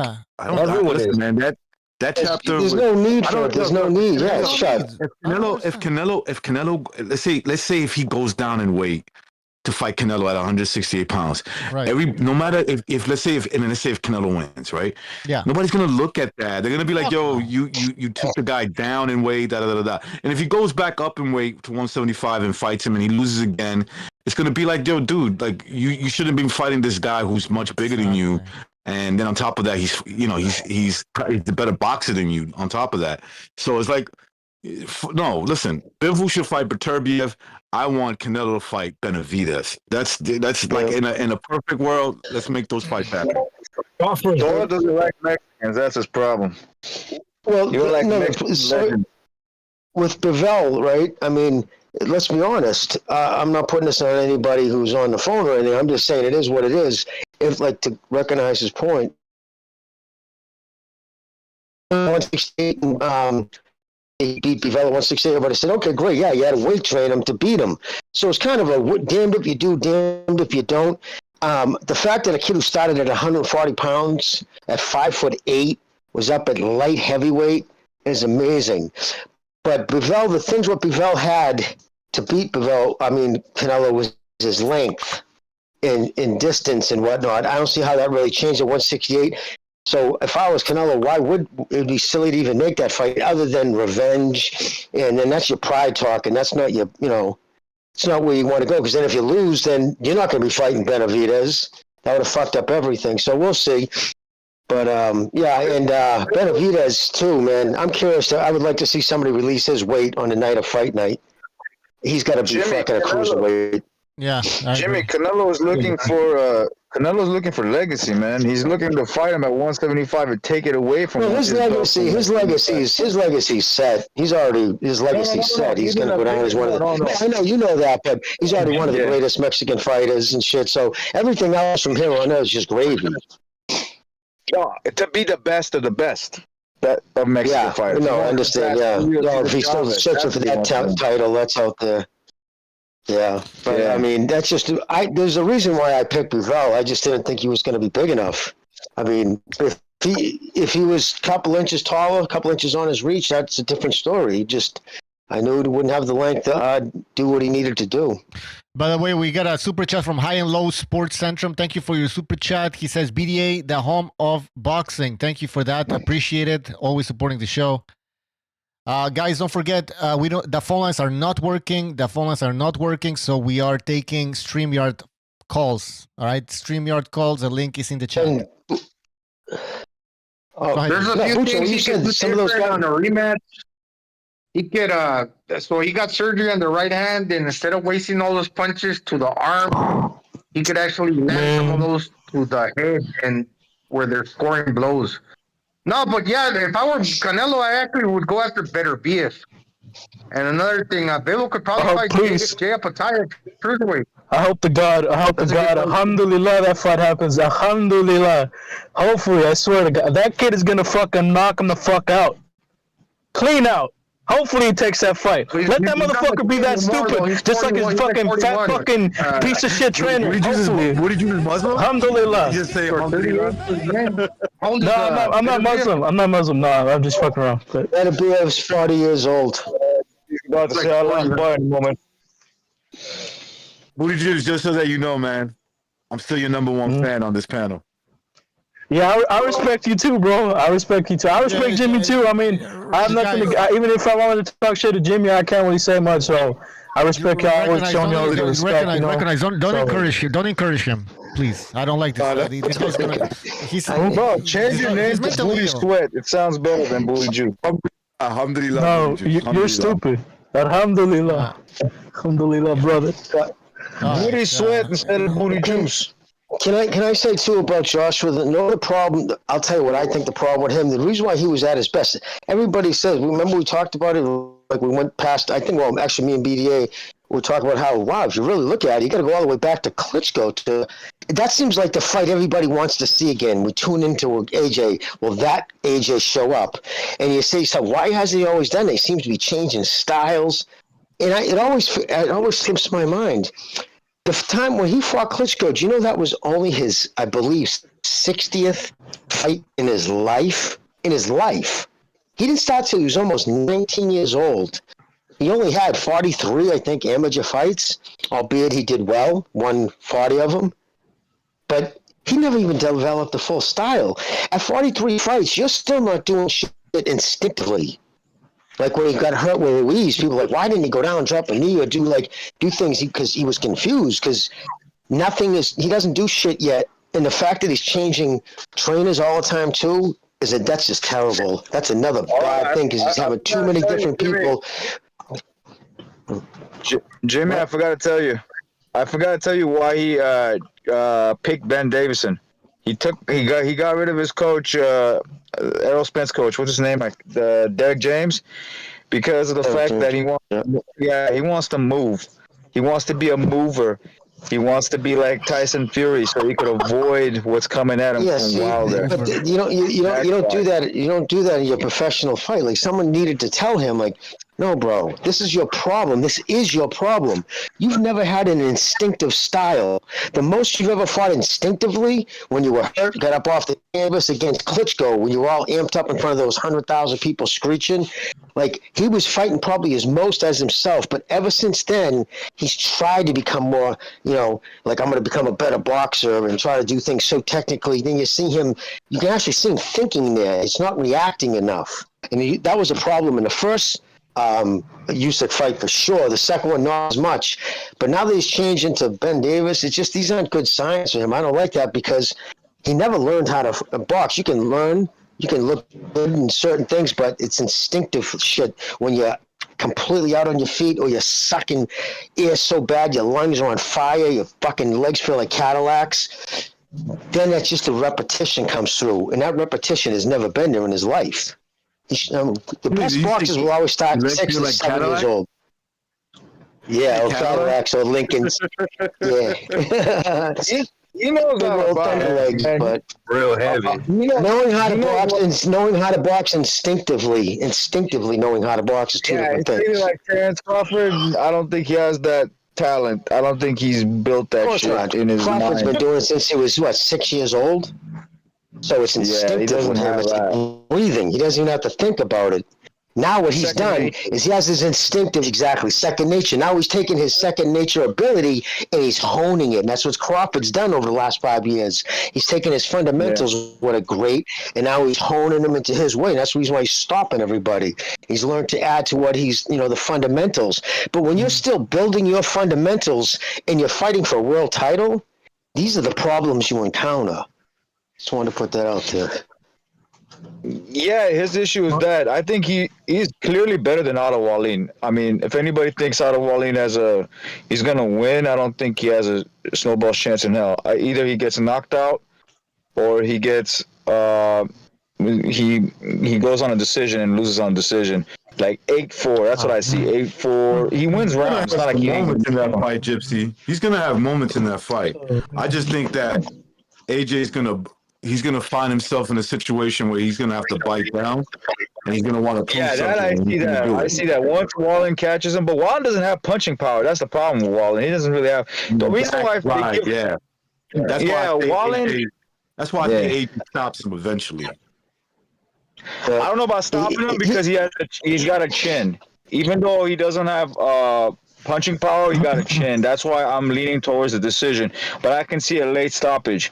It's possible that he stops him late, AJ.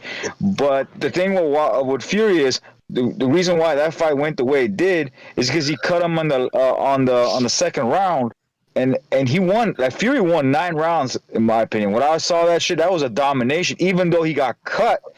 And the reason why he fought him in a close range in the pocket is because to avoid getting touched up in the eye from Otto Wallin.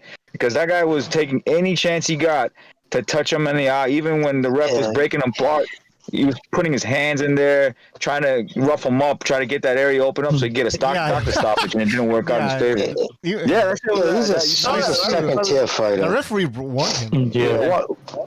Wallin's like a second-tier fighter, you know what I mean? But honestly, though, if I was training Joshua, all I would do was hammer the fundamentals, his footwork, nice jab, keep your hands up. But fight night, fight him. Don't box him.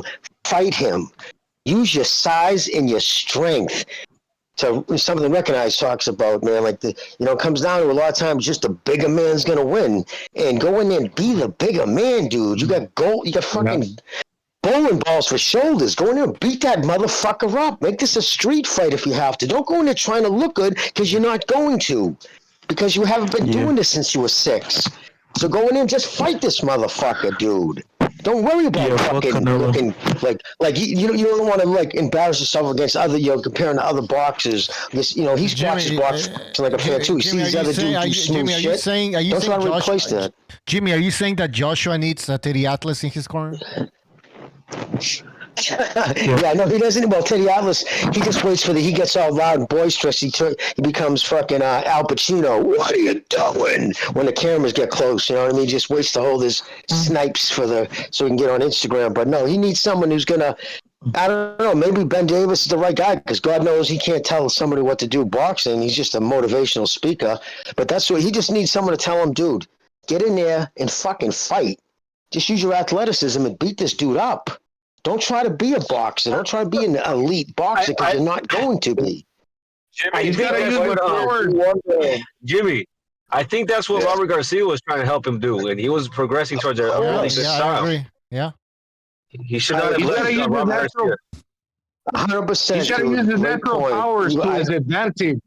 He's got natural, exactly, brother. He's got natural powers as advantage because he got that going on his side. If he tries to outbox a dude that can only really be a boxer, because if you think about like guys that are good boxers, sometimes they don't have a choice. They cannot really become true punchers, especially in a short span of time. You have to develop that. Like a Haney, he can't be what a lot of other fighters can. He can't have the Regis Prograis type of power. So he will probably be better at boxing because he's perfected that through the years. If you're a power puncher, but then you say you got decent boxing skills, but then you try to face a guy like Wallen that don't got no punching power, but basically had to resort to boxing his whole life. Obviously, he's gonna be a better boxer than he could probably go tit for tat with Anthony Joshua. But if you're gonna make it that close because you're trying to box with the boxer and let's say it's competitive, why not put your natural powers into the mix? Because that could be the difference. Last opponent. Great point, Gonzalo. Like his last fight, remember what he did? Remember there's a bunch of times like, why didn't he put on the gas a little bit more? Like he could have got that kid out of there earlier. And the reason why he didn't, because he was trying to box. Who's talking in the background? Am I picking up something? It's Gypsy. Oh, I thought I was picking up like a shortwave radio or something because I couldn't barely hear him. But yeah, no, he needs to go in there and just fucking hide that right hand as best you can. Keep your fundamental hands up, jab, and just go in there and use your power, like Gonzalo said. That can't be taught. Go out there and fucking hit that kid. Just take his head off, hit him to the body hard. Don't try to, he's going Jimmy, there. Jimmy, are you blaming Derek James? Don't try to figure out dude's rhythms because that's not what you're going to do. Are you blaming Derek James? Are you blaming Derek James? I think Derek James changes all his fighters. You can show me a Derek James fighter who fights any different. Spence fights just like the fucking... Look at they all fight. Spence looks like Charlos. Charlos look like Spence. Anybody this dude fights, all his guys, he just... I don't know. Some guys... The best trainers will always take us somebody and you don't put your style or what you think in your head. You hide his flaws and you highlight... You accentuate what he does well. That's all you can do. You try to mask his flaws with what he does well. And his flaw is he's not been fighting long enough to be an instinctive boxer. So don't try to become one, to Gonzalo's point. This guy's going to be up there snapping his jab, going in and punch that motherfucker in his chest so hard that he fucking wishes he didn't sign the contract. And then let him know what the fuck he's into. Simple as that. Jimmy, when you don't have the power, you don't have a choice but to become a better boxer in order to survive. Think of the dudes like Sandor Martin. Sandor Martin, okay, he don't got power, he got a tough chin, but he actually has to make his bones being able to box dudes that have harder punches that he has, so he has to develop his boxing game to a whole new level. Guys like Otto Wallen, he's going to be like, well, wait a minute. All these dudes can crack. I'm a heavyweight. Obviously, I can crack too, but not on the level that they can. So let me use my boxing skills, and that's what I'm going to probably perfect more. So if you're telling me, okay, you're Anthony Joshua, and you're going to go in there to try to prove a point, and outbox Wallen, who's basically had no choice but to fight like that, oh, man, you're kind of doing yourself a disservice. Use your power, too. Use your boxing skills, but plus the power. Because remember, the other guy got no choice. Guys, what I was going to say is what you said the second time, not the first time. The second time, he was actually outboxing Usyk the first 3 rounds. And then all of a sudden, in the 4th round, he completely forgot the speed that he had, the reflexes. I'm assuming because he's a big man and he doesn't know, he's not that conditioned, and that's probably what it is. He completely he forgot what he was doing the first 3 rounds, and Usyk started dominating him. After that, he started winning the 4th, the 5th, the 6th, the 7th, up until the 8th or the 9th, when he got back with body shots, and he won that round. He was losing those middle rounds, and then he lost everything else after that 8th round. 8th round he won, 8th or 9th. It's one of those two. He has a skill. You just him is he loses focus. This is why they call him mentally weak, and even Fury calls him mentally weak. Wilder shouldn't be saying shit like that, but he calls him definitely mentally weak for that reason too, because he's better focused than Parker is. Parker loses focus. That's why he loses to someone like Dylan White. But he loses focus too, but on a different level. Like, he's a little bit better than Parker. Not a little bit, quite a bit better than Parker is. But he does lose focus as well. When he loses focus, that's when he starts getting countered. That's when he starts wondering where the fuck he's at. If he can continue his boxing career or not in his weird mind. That happens with AJ. All right. You're right. Nicholas, thank you for your super chat. Nicholas, he says, Matt Wallin on the streets, New York City, stand-up guy. All right. So apparently Wallin is a stand-up guy. Thank you for that super chat, Nicholas. I understand what you're saying, Gypsy. That's what it looks like, that when things don't go AJ's way, there's all these thoughts that go through his head, and I don't know. He just, I think he. Yeah, but go ahead. But if your game plan is, for example, the route he took on the Reese rematch, if your game plan is to box for 12 rounds, that gives you more of a time frame to freaking fuck up. You have to, okay, you don't get paid for overtime. If you're Joshua and you got knockout power, yes, if you have to resort to going the distance, have a game plan to figure that out. But actually go in there trying to knock the dude out, where you don't have to overthink it for the course of 12 rounds if you don't need to. Yes, and Gonzalo too. Another thing a lot of these trainers don't do, because they just don't know any better. You don't train a fucking big muscular guy to move a lot. You just don't. It takes so much more oxygen in blood to push through those muscles than it does somebody even somebody with a little fat on them. Like, one of the reasons why Benavidez doesn't get tired, he doesn't have much muscle on his frame. So he doesn't have to push all that. It's a lot harder to push. That's why you see bodybuilders, right? I know bodybuilders who they run 40 yards and they're sucking wind, and these guys aren't in bad shape. It just takes so much more to push oxygen and blood through muscle. So in that, you don't have him get up on his feet. You don't have wasted movement. Go in there, come on straight, move your head, dip your head, but throw straight, throw hard. Don't try to be something you're not. And losing focus is just another way of saying he gets tired. And when you get tired, you get sloppy. Jimmy, do you think? That's why the reason I see it after the 3rd round. Jimmy, do you think this is what happened? Yes. Joshua loses against Usyk in the rematch. He had a Mexican American trainer with a specific type of style, okay? And now he's like, okay, well, fuck, I lost that fight against Usyk. Maybe I should have had a more boxing oriented style. Oh, I'm gonna get Derek James, African American trainer, African American. I think that's what happened. It's like, if I want to improve my boxing skills, I need to get somebody that's not Mexican American or Mexican. I think that's what it was. I'm not even lying. No, you know why he decided to leave Derek James after what happened to Errol Spence? That was just like, oh, look, that's your best fighter. That's what happens to you. I'm just leaving you. But he doesn't realize. I mean, that's the parameters of why it happened to Errol Spence and all that kind. He doesn't take that into consideration, and that's why Ryan is the only one Derek James has at the moment. Why is that so? It's because they saw the Errol Spence fight and they all took off. They tucked tail and ran. Even the Charlos.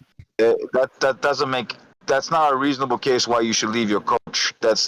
That's not a reason why you should leave your coach. He's just an idiot. He's an idiot I because don't think he's as smart. I think he has Well, talent, all his fighters look bad in their last fights, bro. Exactly. But you gotta consider, man. You gotta consider that when you're a coach like Derek James, like Eddie Reynoso, when you're at the top, Freddie Roach, and you got your fighters to where they're at, and they've been consistently winning, eventually they're gonna have to fucking lose because they're at the top of the mountain already. You can only go down. You're already at the top. You can maintain yourself there, but eventually there's dudes that are coming to challenge you for what you got. So you can only keep winning so much. So eventually you gotta lose. Now it looks bad. But they make of it more of it as they make more out of it than what it really is, man. You know what it is, Gonzalo? It's scary. All his guys have been looking bad consecutively, like back to back to back. Both the Charlo twins did not look good in their last fights. You know, Jermell came and he just laid an egg against Canelo, and then Jamal fought he fought the big little Benavidez, and that was another life and death fight. I thought Jose was giving him hell. You know what I mean? He was putting combinations on him. He landed his best punches on him. He couldn't stop him. He couldn't drop him. You know, and that's like a 147 guy, a 140 guy. Like, that's terrible, dude. And you saw I think he's with another one, though. I think that Charlo is with Ronnie Shields or somebody else, though. But he went when he left with Shields. No, well, he did when he went to 160. But for most of his young boxing career, professional career, was with James. They had somebody else. Oh, okay. They actually searched out James. James, I think, saw them fighting at some tournament or something like that, and they approached him. But yeah, I think like guy like Muhammad Ali's trainer, he could get two guys who fight diametrically opposed styles, and we have the same trainer. And that's how you know, okay, this guy's a good trainer, because you want to train somebody's attributes, hide their flaws. Don't try to make him fight the way you think he should fight. So, yeah, I think Garcia, if you're going to come to America, he's the guy you want. A guy who's going to teach you to fucking throw around on your punches. No, but Jimmy, he won't teach you boxing. You look what he did with Bam Rodriguez. I'm sorry. What's that, Pucho? No, I'm sorry, Jimmy. Go ahead, finish. Oh, no. What did you say? You asking me something? Well, yeah. I mean, Robert Garcia is not gonna give you that slick boxing style or high IQ boxing style that you need to win a decision. You know what Robert Garcia would say to you? He'd be honest. I'm not the guy for you. He just said that to many guys. There's been guys going just like, I'm not the guy you need. You know what I mean? Like I'm sorry, Gonzalo. Go, brother. No, I'm sorry. I was cutting you off, but I wanted to throw in this into the. I will say that probably Robert Garcia, in my opinion, doesn't have a lot of experience with heavyweights. And by that, I mean that there's not a lot of heavyweights training in his gym to where he's got that kind of know-how as the lighter weights. It's hard to get them work that are shipping a lot of, like you said, because Mexican-American, that's where he has a lot of fighters there, and they tend not to be heavyweights. Like, he's rich in boxing and sparring in the lower weights. And people say you go to that gym and get you to work, you're going to get good work. He brings in good sparring. So, yeah, he learned from his father. I'll tell you right now, the old man, his father is one of those, he talks boxing, you sit down, shut up, and listen to what he says. That motherfucker knows this shit. Why didn't anybody tell AJ that he did pretty good in that rematch against Usyk with Robert Garcia in his corner? I don't understand. Like, what the fuck? No. Like, and then his last fight, he looked like fucking utter shit. Fighting. You know what? Yeah. He was so looking forward to getting revenge. Evening up the score, so to speak, right? So that he probably like he looks at it now and understands who Usyk is, and he's like, man, I fucking did good. If I fight like that against these fighters that are not going to be that hard to find, like a Usyk. You know what I'm saying? Like, Usyk has a lot of arsenal in his defense and mixing defense and offense together. That's kind of like a rare breed. No point intended. But, like in the heavyweight division, that's kind of rare. These guys don't move that fast. Think about all the guys that are maybe Fury, but even Fury is like kind of basic in terms of the way he just kind of like fights off the back foot, throws a long jab, like a long snapping jab. But he doesn't have all that fucking movement. So that's why I say, like, Bucho, I kind of agree with you on this. I think you're saying the same thing. A lot of people are writing off AJ like he's soft and I'm not saying that the guy doesn't have like issues. He does, but like he's shown the ability of good boxing skills, and I don't think outside of Usyk, I don't think there's many guys in that division that can outbox this dude. I just don't see it. He took that loss real serious because going back to what I mentioned at the beginning of the show, he sees himself probably more on the side closer to like a Frank Bruno than compared to Lennox Lewis. Because if you think about Lennox Lewis, how many times did he lose? Did he lose? 2 times. 2 times. And the 2 times against the 2 fighters that he fought, he eventually avenged those losses. Yep. Now, going back to Joshua, he avenged the Andy Ruiz loss. With Usyk, he was a few rounds away from, who knows, avenging that loss too on the rematch. So once he lost that, it was like really like heartbreaking. Because you couldn't put yourself in the realm of a Lennox Lewis. The 2 fighters that you faced, you avenged the losses. You avenged it with one, but not with Usyk. That's and Gonzalo. And Gonzalo, that was always in the back of Joshua's head. I mean, because there were comparisons with him and Joshua, or if he might become a Frank Bruno, right? So he was in that, either I become a good British boxer or I become a Frank Bruno. But anyways, Gonzalo, he beat Frank. By the way, Bruno was a champion. Like let's not downplay Bruno that much. He was a world champion. No, exactly. He was a WBC champion. I understand. But I mean, but compared to Lennox Lewis, I mean, come on, man. Lennox Lewis, I think he's a top 5 heavyweight of all time. Top 5 series. He became world champion like on his 4th try. It's basically like giving another opportunity to Deveryachenko or I can't forget who others, but like 3rd or 4th try. But yeah, he did eventually. Hey, and Gonzalo, you mentioned Lennox Lewis. He avenged his losses. Lennox that highly though. By the way, guys, I think Mike Tyson would have probably beat him up. Lennox Lewis is like top 3 of all time, bro. You might be able to. No. And by the way, everybody that Lennox Lewis faced, because Gonzalo said that he had 2 losses and he avenged those 2 losses, but also even the robbery draw against Holyfield, he avenged that. So everybody he faced, he defeated. So, I agree. I agree that he defeated the guys that defeated him, but I don't rate him too highly because of his chin. Because of guys that have good chin and had good boxing skills, they could have annihilated him. Like historically, any I'm talking about top guys like who, bro? Muhammad Ali. I think Muhammad Ali would have. Ali would stop. Get out of here. He would stop. You think Muhammad Ali would knock Lennox Lewis out? No, I don't think. I don't know if he will knock him out, but I think he'll definitely outbox him. Because how? Lennox Lewis is bigger than him. He's Usyk is bigger than Usyk is smaller than AJ. He got that the biggest. Lennox Lewis fights in that tall style though. Hold on. Lennox Lewis is not AJ. This guy's a Olympic gold medalist, extensive amateur background. You can even see it in his style. The jab that he had was one of the best jabs, probably since Larry Holmes, man. Like this guy had an amazing. That jab was so heavy, right, Albucho? Yeah, that heavy. Very heavy. Heavy. Yeah. Man. Very, very heavy. No, get the fuck out of here, Jim. He got a heavy jab. He would beat the fight out of people with just his jab. You could tell he'd beat the fight out of them. It's his chin that I always have. I agree with Gypsy though. I think Muhammad Ali in his prime would have probably beat him in his prime. Fuck yeah! I think they just. Muhammad Ali in his prime lost to Kid Norton, bro. All right, Jimmy, go ahead, Jimmy. It's an older Muhammad Ali. But no, he was in his 70s. Kevin Norton, but Ken Norton. People forget he was a top 5 fighter back in the era of some of the best heavyweights in boxing history. Ken Norton wasn't a bum. I'm not saying you said he was a bum. I'm just saying that for people listening.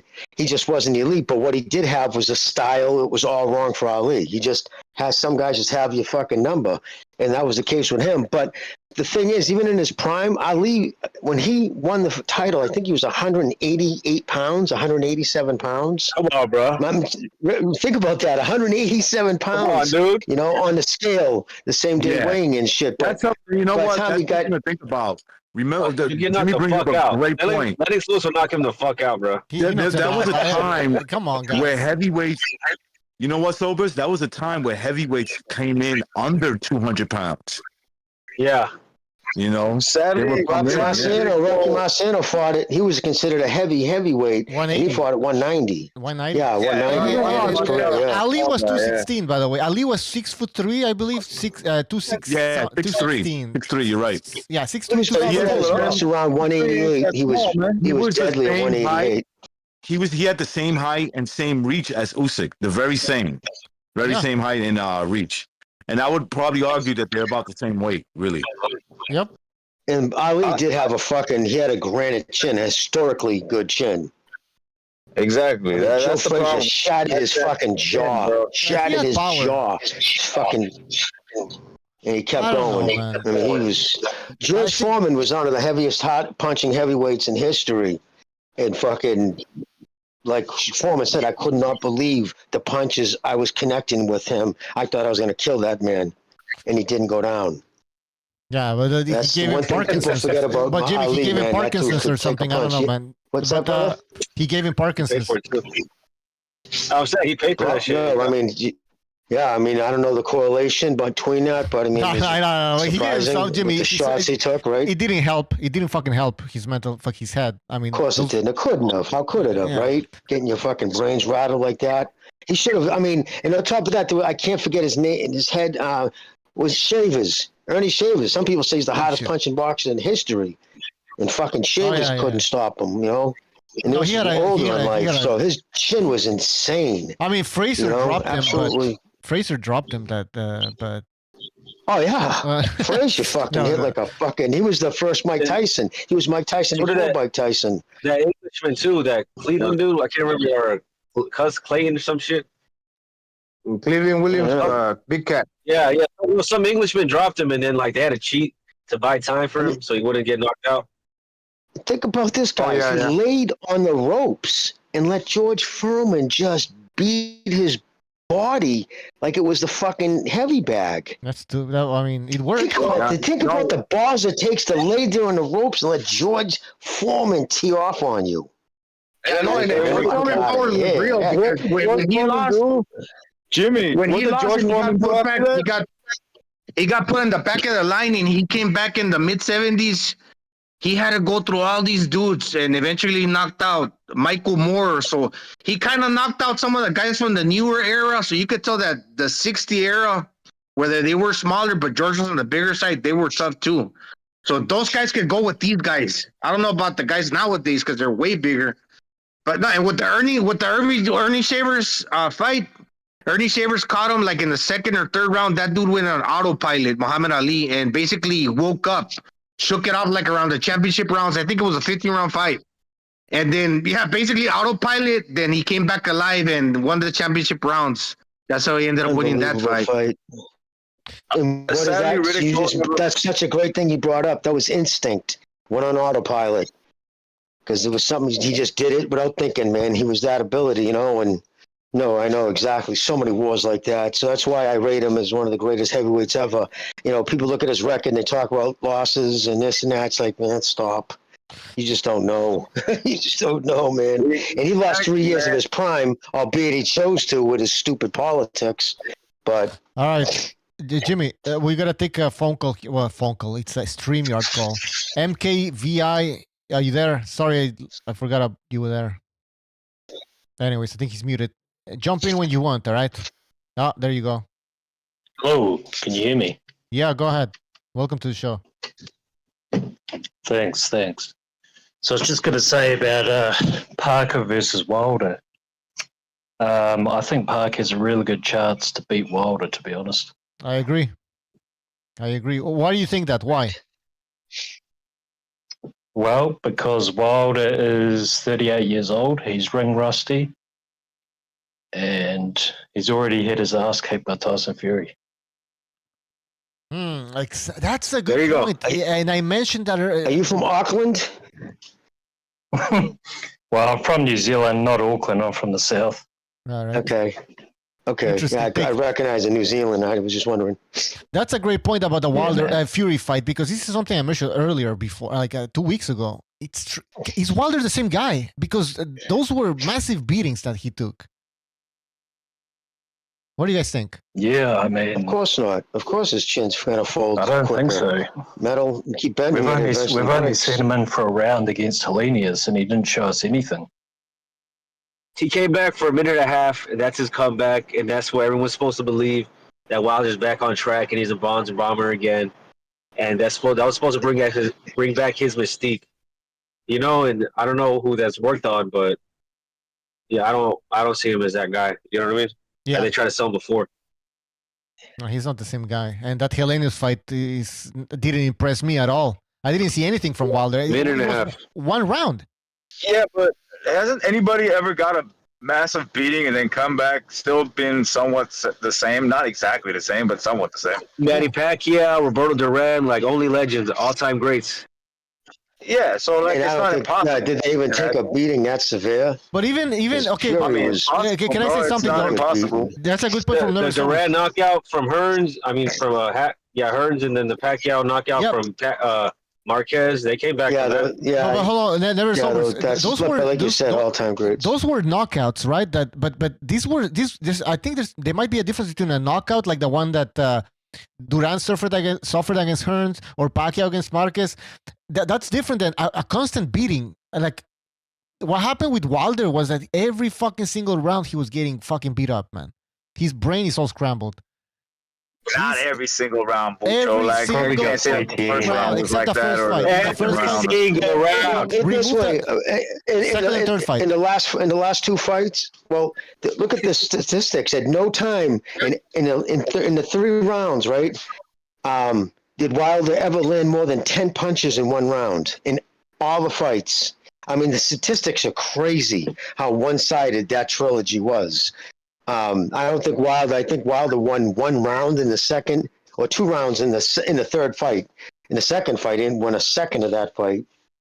It was just listen. Here's a guy who comes in great shape, right? Because he's the guy who's going to look like, even if he wasn't a professional boxer, his build, right? A couple of fucking sit-ups and working out a little at the gym. He's going to look like that. He doesn't do any road work because he was breathing exactly. He was breathing heavier than Wilder at 217, ripped, right? He's in the fucking mouth wide open, guppying in the 3rd round. What the fuck is that all about? Yeah, the problem is he's too heavy as well. In the last 18 rounds that he fought Tyson Fury, he maybe won 2 rounds. And the rounds he lost were bad, man. He lost them like there was no fucking doubters the way he lost. Like, okay, the 2 rounds that I give him, Jimmy, the 2 rounds that I would give him was in the 3rd fight. That was the first round, but look at how that first round ended. Go look back. Because he was too Fury was too inactive for me to give him that the last 30 seconds. Even though he clipped Wilder did some good body work with the jab, if you remember that. Then obviously the 4th round, when Tyson Fury is feeling himself a little too much, clowning around, because he beat the shit out of him for round 2 and 3, and he was doing the same thing in the 4th round, and he got clipped. And basically he almost got stopped again. But after that, bro, he destroyed him every single second after that. That's what I'm saying. Jeeps is in denial. Though. I'm not in denial, bro. I agree with you guys to a certain point, but the thing is, even if I believe that something is true, I need to still see it. I need to fucking see it. Just because I need it's like scientific method, bro. Like I need to see this before I say, yeah, he's done. Like, you guys are famous. Okay. You'll see this Saturday. You'll see this Saturday. And let's get back to the New Zealander. There's a clear way to this guy. All right. Go ahead, MKVI. What am I addressing? Sorry. Oh, nothing. Just give us any more. Okay, give us your official prediction. For Parker versus Wilder. Yes. I'm going to go Parker knockout. Oh, woo! Damn. Hot take. That's MK Ultra right there. Which round? Around where? When? At the round. Just give us ballpark it. This was fun. Late, I think. I'm going to say late. Late. All right.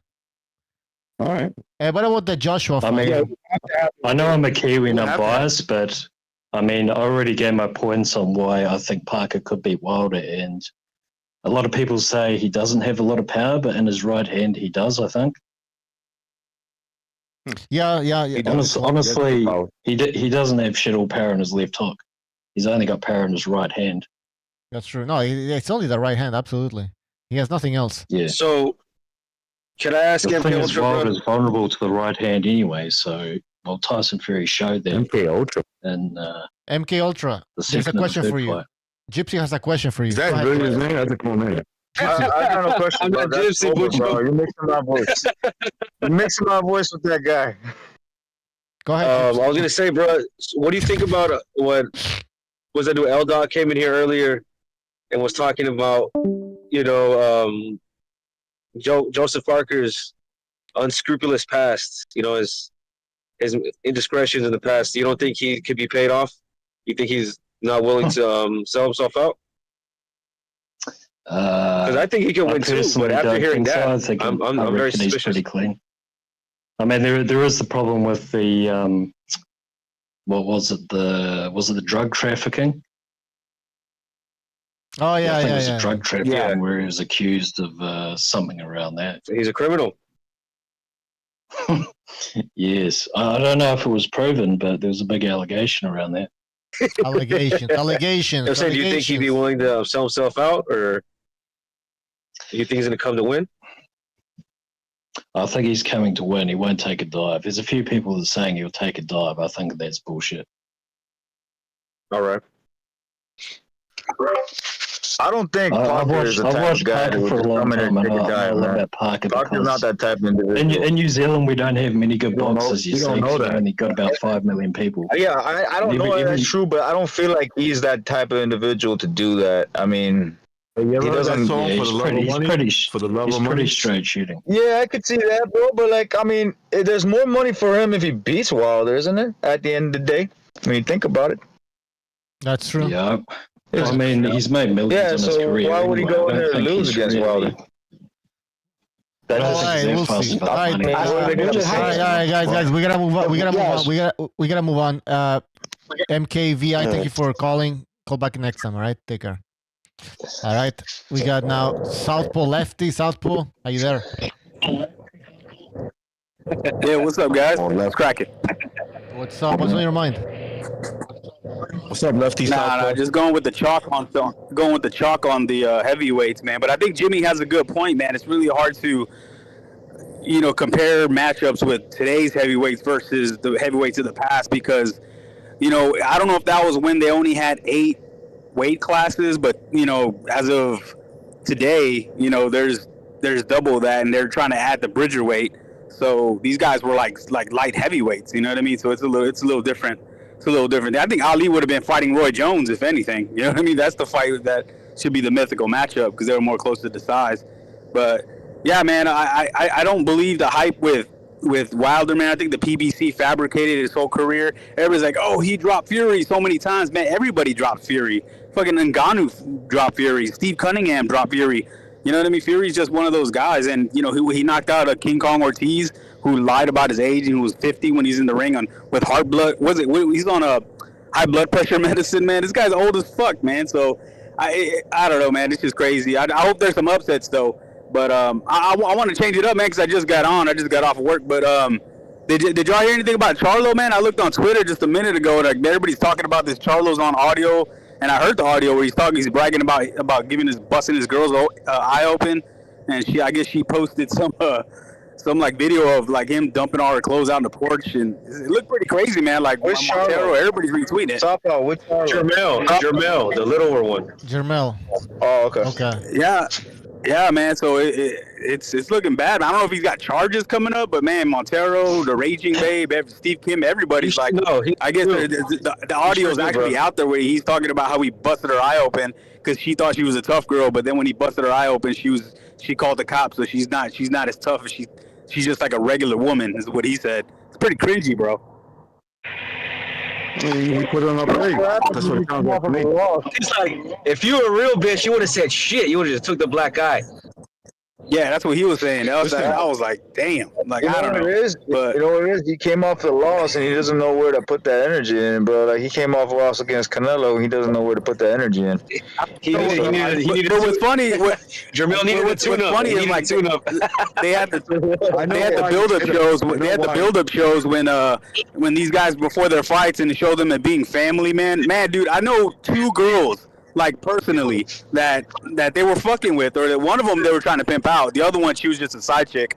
But these dudes, like, they're just like playboys, man. I mean, not knocking them, man. I'd probably be the same way if I was in that position. But it's just funny how they portray them to be these family men. But at the end of the day, this shit always comes out. You know what I mean? But yeah, it's wild. And I do know for a fact that the big Charlo took HGH when he was coming up. And, you know, it's like, I tell you, man, I've been around a lot of the guys in the scenes and the guys that came up with them. And, man, Spence has been a party boy since he was in the amateurs, sneaking out to go to clubbing when they be on tournaments, getting drunk, you know, and the same thing with the Charlos, man, on PEDs, man. It's just wild, man. It's crazy, man. Like the stuff that we say that people are doing wrong. Oh, they're on PEDs, they're on this and that, man. They've been doing that since they were teenagers. All right. Well, any thoughts on Jermel where is his career going? This guy just lost to Canelo. Now he's having issues outside the ring. It's a bad look, man. It's a bad look, and the Charlos seem weak. I don't want to say they're weak because they're boxers, man, but they seem like they don't take pressure and criticism, you know, right? They take everything personally, and they fall apart mentally, man. So I don't think he's gonna take it well, you know. So it could be, I don't know, who knows? But I'm excited about the card, man. I'm glad it's on during the day. I have to wait at night. I can still go do shit at night. But instead of waiting on the fights, but yeah, man, y'all take it easy, man. Stay greasy. All right, see ya, man. Bucho, I know why he hit her. Bro. Bucho, I know why he hit her. I know exactly why he hit her. Why? Because they got into an argument and she said, "You're not a man like Canelo." Yeah, I knew you were gonna say something like his that. His wife told him Mexican boxing is number one. I guarantee you. That's exactly what happened. Hey, bro. His wife told him Mexican boxing is number one. Yeah. What time, assholes? Oh wait, we got. She said, "I like Mexican dick," and that was it, bro. Dude, I only that was when it. Gypsy and Matrix are on together, like a couple of fairies, you know. I'm kidding. How's everybody doing? We're good, man. How about you, Action Jackson? Dude, I'm enjoying the show. What's up, Matrix, and what's up, Jips? I just hear a lot of stuff about Fury that I don't like. I don't think he could beat Mr. Usyk. Don't think so. Why not? How would he do it? The guy's fucking oozed out of his brain. He's really big, Jackson. He's a big dude. But I mean, dude, Usyk's gonna tap dance around him. I mean, if you're looking at the Ngannou fight and you think that was actually Fury in there, I don't know what to tell you. Dude, we don't know who Fury is. We know who. Well, he's not that. Well, I'm not. I know he's not that guy. That's fat ass. Right? I mean, he's not that. I mean, forget about the Ngannou fight. All right, forget about that. That fight doesn't even count, in my opinion. Like Fury came in such bad shape. I mean, it was embarrassing. He was extremely fat. Out of shape. Dude, the guy was so embarrassing. He carried him. Just to let you guys know. He carried him. You think he carried him? Who'd he carry? Well, you're a gypsy, He carried right? Francis. I don't know if he carried him. I think he was trying to knock him out. I think Francis. Hey, bro, I think Francis carried Fury. Yeah. Okay, all right. Exactly. It was that bad, man. That's why I he's think doing this. Usyk probably carried all of them. Breathing like out of his fucking mouth and shit, while Fury's all like, you know, looking like he hasn't even broken a sweat type shit. You know, he's serious, bro? Yeah, I'm not seeing that fight, bro. Like I've seen multiple times. Fury looked like a deer in the headlights, dude. His eyes are wide and were popping out of his head. Yeah, he was terrified. We'll see that. Dude, we'll see that in the second fight where Fury makes the a shit ton of money. I get it. Like, yeah, he's a good heavyweight, but dude, Usyk's gonna fucking dude. He's a warrior. He's not gonna fuck with this fat ass. Well, that fat ass, that fat ass was funny though. But that fat ass was the one. Whenever they end up in clinch, he's the one pushing him back, which was. Well, you did have fat ass. Wow, how is that possible? Should be the other way around, being 265. Bro, every time they got close, And Ngannou threw him off easily, bro. That was what made Fury panic. You only seen one. Yo, You're not even a is this never heavyweight Sobers? Lomachenko, dude. Yeah, bro. Come on. Yeah, look, Sobers, bro. Like there was one incident that you saw where he pushed him off, and that was when he tried to clinch it from the bottom. He tried to clinch it, and what he did like a you know how those bull fucking guys that what they call them? Some weirdo the guys shit. that do the bullshit, like with the red garment and shit. What do they call those guys? Bullfighters, I think. What's the name for the Spanish? What's the name for that shit? Matador. Matadors, yeah. He like a matador. He actually, when Fury went to grab him from the waist, he matadored him and pushed him to the side. And that's why you're like, oh shit. He's like, no. He used his momentum against him and he pushed him to the side. That's what he did. Every time Fury came in, he tried to grapple. I saw Francis Ngannou frame with his own forearm and push his ass off him. Every time Fury tried to come in, and he even tried to go for it in the 8th round, where he said, "I got him tired. I'm going to start beating his ass."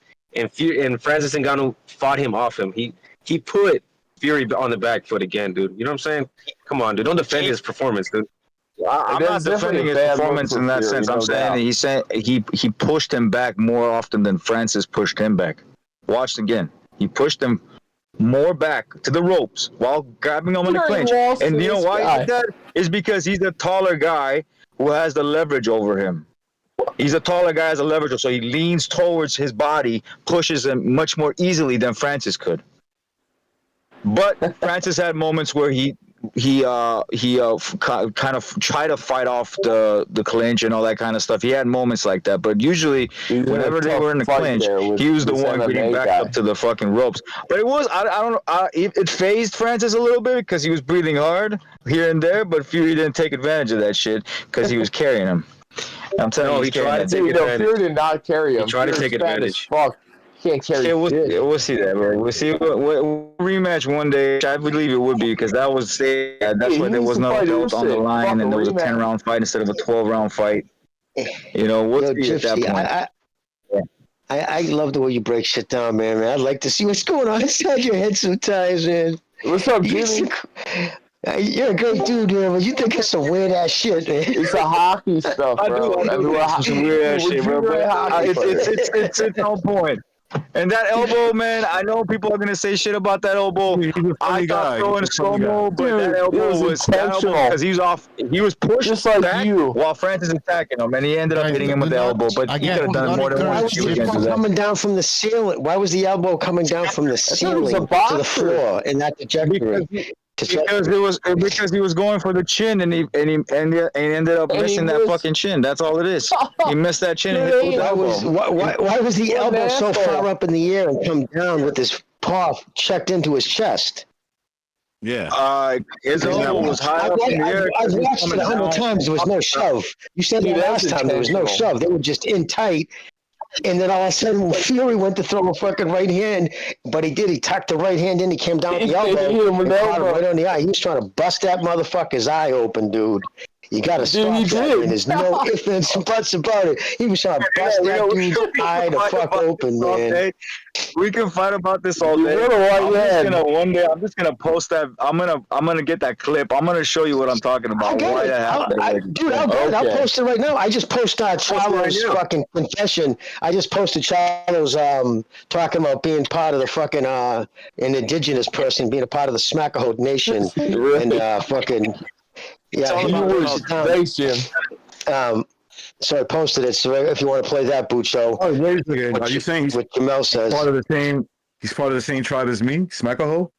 Yeah. Well, you're Puerto Rican, right? You're the bad Puerto Rican. Is that like from Zimbabwe? I love you, mate. I'm Zimbabwe balls. You know, I love you too, Jack. Go get your shine box. I love you too, pause. BDA, shine box. For the show. What? Love you guys. I don't think BDA is here, bro. No, he's not here. BDA is not here. But anyways, Action Jackson, thank you for calling. Take care, man. Call back again. Call back again. That's Action Jackson right there. showing some love to BDA Boxing. And I'm going to try to play the video that Jimmy just sent me, or the audio of a video. Give me 2 seconds. All right. I want to say something about Eddie Hearn, but go ahead, play the video. I'll say it afterwards. Here we go. Let me tell you something real. Change your mind. Change your mind. Look. What I'm really saying is, she played big tough girl, and she pussy. Bro, look. I thought she was tough, bro. I thought, all right, hey, can I show you? I hit that bitch like this. In the eye, socked in the eye, big, swole, purple, can't open. That bitch called the cops on me. Like a woman, like a regular woman. Wow. He sounds drunk right there. He sounds drunk, bro. He got caught slipping, dude. But you want to know something? Look. I'm not defending him, right? But there are some girls, and he's just talking shit. Here we go. Hold on. Calm down. I'm not saying I condone behavior. I'm not saying I condone behavior like that. But a lot of times girls poke at these dudes. Like, I can guarantee you, if I could read her mind, she knows he's capable of hitting her. And so why would you provoke him unless that's what you want to happen? There's a part of you that you want to see if you could push his button so that he could fly off the deep end. And that's how she's like, oh, he loves me. You know, it's creepy. Yeah, but she's also creepy too. Well, she's a bitch that fucking thinks she's all that, like when it comes to throwing hands. She's the one who beat the dog snot out of Bigger Charlo's woman in the parking lot. So she does think she's one of those boss chicks, head snapping back and forth, claps to every syllable while she's yelling at you. But here's the thing, dude. You didn't hear what he said right after that to those guys? One of them recorded him, obviously, right? What he said following that statement, man, I love being around all my boys. I can say anything because I trust you boys with my life. Damn. Obviously that wasn't true. He said, y'all are my best friends. I can trust you people. I can just be myself. I can say anything without worrying about it. You know what I mean? And some motherfuckers back there recording his shit and put it up there. Like, listen, first you take a fucking beating. You don't show up. So now, you know where he's at. You know where his mindset's at right now. I'm wondering if this came after the Canelo whooping, because that transcends a boxing match. You go in a boxing match, you win, right? You don't go out there, I'm doing this for the culture. I'm doing this for this. I'm doing this because of and then go out there and fucking run. Do everything you can not to be into a fight, right? And then he doesn't go on social media because everybody's roasting his ass about quitting. And it wasn't just the people who would say, oh, yeah, of course, you know, it was most of the shit that other black people were saying about him. You know, mainstream dudes were questioning his heart and saying, what the fuck is that? Like crazy shit. So, yeah, listen, he had it from everywhere. Right now, he's fucking this tall. He's 2 inches tall. Just probably was being a boss bitch and ran her fucking mouth. But, man, dude, you're a professional boxer. They play that in court. He is smoked. Over with. You best just have the checkbook. You better get her to sign something. Exactly. You better pay her fast now. I'd be like, bitch, here's $500,000, but you got to sign. You can never bring this up. Seriously, it's going to cost them everything. Jimmy, lions beat up their lionesses every now and then, so don't. They do, don't they? And they also they kill her cubs too. Exactly. So he thinks of himself a lion. So. Yeah, you know, man, he's talking about a woman that you go from eating her pussy to bragging about purpling up her eye. Fuck you, weirdo. You know what's crazy about that whole thing? You know what's crazy about that whole fucking thing? Even crazier than him bragging to his boys that he hit her. The fact that one of his boys ratted him out, and he obviously trusted them. Because nobody respects. The dude probably was recording it. Who knows? Whatever reason, right? And then he said that, right? Now, if this dude was half a fucking man, he would have said I don't give a fuck who you are. You say that shit and you brag about fucking loading up your girl's eye like that. I'd be like, it's one thing. It's one thing. One thing, she's coming at you with a fucking knife to kill you, or pulls a fucking, a tool out, and you have to smoke her so she doesn't kill you. But in a fucking course of an argument, you talk about how He should be so ashamed that he hit her with a closed fist.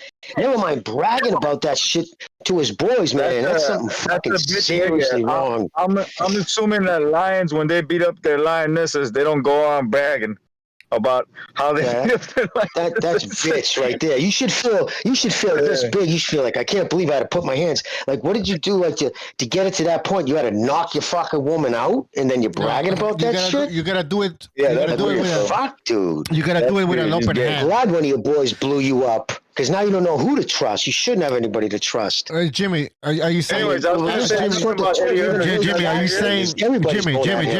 Jimmy, are you saying? Yes. It shouldn't be a closed fist. It should be an open hand.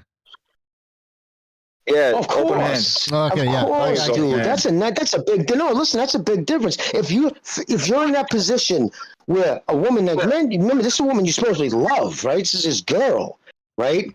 How do you look her in the face after? Like, what do you just set the level like that? You close with you're a professional boxer too, with a closed fist. You could have hit her with a fucking open hand and had her do a cartwheel. You know what I mean? You closed your fist to do damage. You could have slapped her to stop her right in her tracks. I mean, guaranteed to be open hand. Slap. She'd be on her fucking ass, eyes like size of fucking quarters. Like, oh shit. But he closed his fist to cause damage. What do you expect with a guy that dyes his hair? What do you expect with a guy that dyes the tip of his hair? I mean, he's fucking homo, bro. Like, he don't care. That guy's a weirdo. Anyways, and his brother too, both of them. What was I gonna say about Eddie Hearn? You guys heard that he secretly wishfully thinks that he wants Parker to beat Wilder, and then he switched it. He's like, no, not really, because I want the AJ fight. That's what he said. You guys heard that shit, or you didn't hear it? No, I didn't hear that shit. Well, I could. That's not hard to imagine, you know, because it'll just be like shit getting rubbed in his face. Because Joshua's gonna get paid by the Saudis either way. Yeah, but bro, he's also getting paid. It's not like Mr. Eddie Hearn ain't gonna get a good lump sum on the side. Why would you want that? Because you're worried about your boy? No, because he's it's probably for a person. I think it's more for like personal satisfaction, bro. Maybe, but the way he said that shit didn't sound right. Maybe you're right. You think he's scared for AJ? I think Eddie Hearn's throwing AJ in there with guys that can beat him. He's not too scared of that. Do that. He's not scared of. He does that to a lot of his fighters. He gets paid either way. I don't think he cares that much. Oh, you know he did. He was upset for Bellew. Remember when Usyk knocked him out? He tried to catch his hand. He was on the ropes. crying. With AJ, he's a little bit closer though. From when you hear when he talks, he's like a lot more closer with AJ. Eddie Hearn and AJ, like all the fighters he has on his roster, AJ is the one that he's very, very close to. And I think second might be Conor Benn or something like that. The rest, they can kiss his ass. He just has them as, you know, whatever. People that. So you don't think asset-wise. You don't think Eddie Hearn will be throwing Conor Benn to the dogs when he puts him in there with Eubanks at 160?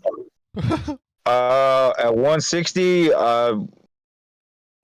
I think he believes that Conor Benn can beat Eubank. That's why he puts him up there. It's not if he knows that Conor has no chance, he probably. But then again, Conor's the one who makes a decision. He wants to fight with Eubank, and if he wants it, there's nothing else he can do about it. He's gonna have to make the fight. So that doesn't really make any difference on what he actually wants. Plus, he wants to make money. I mean, Eubank, the name, Conor Benn, you know, the Benn family and the Eubank family. He wants That's my point. The money's more important to him. The money's more important to him, so he's not too worried about throwing his guys in there. I don't think he's that worried about their health. I know, but AJ, I think he's very close. I think he's close with him. He's very close with him. The way he talks about AJ, you know, is different from the other fighters that he has. And that's from my observation from what I've seen from Eddie. Well, yeah, I mean that's his baby. That's his cash cow, of course. You know. Probably gave him milk when he was like 5 years old. Eddie Hearn breastfed Anthony Joshua. And he lived definitely. Okay, where's this going? Big and strong. What's going on here? All right, we got Action Jackson's back. Action Jackson. Dude, I left. What are you talking about? You kicked me off, dude. What? I didn't kick you off. Dude, I love you. I'm listening. Go ahead. All right. So yeah, breast milk. What's going on here? Well, you guys seen how Anthony Joshua looked before the Olympics, right? Yeah. And you seen how he looked after. Breast milk. Yeah, he needed some milk. That's Eddie Hearn breast milk. Yeah. Oh God. All right. So, I don't know where this is Hearn going. has all the milk. I want to Mr. remind Cow, people I guess. we have an Open Lines Friday show, and then we're gonna have a special Christmas show on Saturday after the fights. So stay tuned for that. Bring your drinks. By the way, we have a super chat from Nicholas. Thank you for your super chat. He says, "At least he's not like Devin Haney. At least he's not like Devin Haney marrying prostitutes." Oh, well, you know. I thought Haney was in some real. I thought Haney. What's that? What'd you say, Action? Oh. I thought Haney was actually getting some real, black, beautiful black African, What? Take it away. I don't know. We're having connection issues here. We're having connection issues, but that's why. I thought Haney was getting some pussy. Haney's gonna be the future Floyd, guys. Just that's my prediction. My Nostradamus. Pretty boy could float.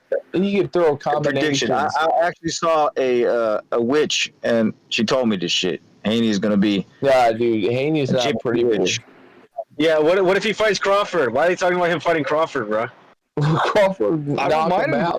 You know what? Too early for him to fight Crawford, but give it a couple more years. I think he'd be able to fight someone like Crawford. In a couple more years, Crawford will be 40. I know it'd be too late by then. That's true, but I think he needs to rebound. What I'm trying to say is he'd be able to, 1/3, based on who Crawford is right now. Time's running out for Crawford. I mean, what a tough guy.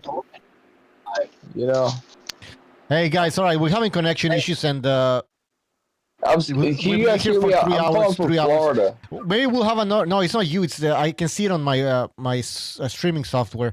Yeah, but guys, maybe we'll have a show tomorrow, but for sure Friday, Open Lines Friday, and then Saturday. All right, so guys, thank you for being on the show. We'll see you. Mr. Hardass. What? All right, Action Jackson. Fury's getting fucking smoked, dude. All right. Action Jackson. Nobody mentioned Fury over here. How dare you? I'll be back. How dare you? All right, everybody in the chat, thank you for being on the show. Remember, Open Lines Friday. Maybe a show tomorrow. Maybe. Not sure. But for sure on Friday, bring your drinks. And a special Christmas show on Saturday. All right? Having said that, have a good night. See ya.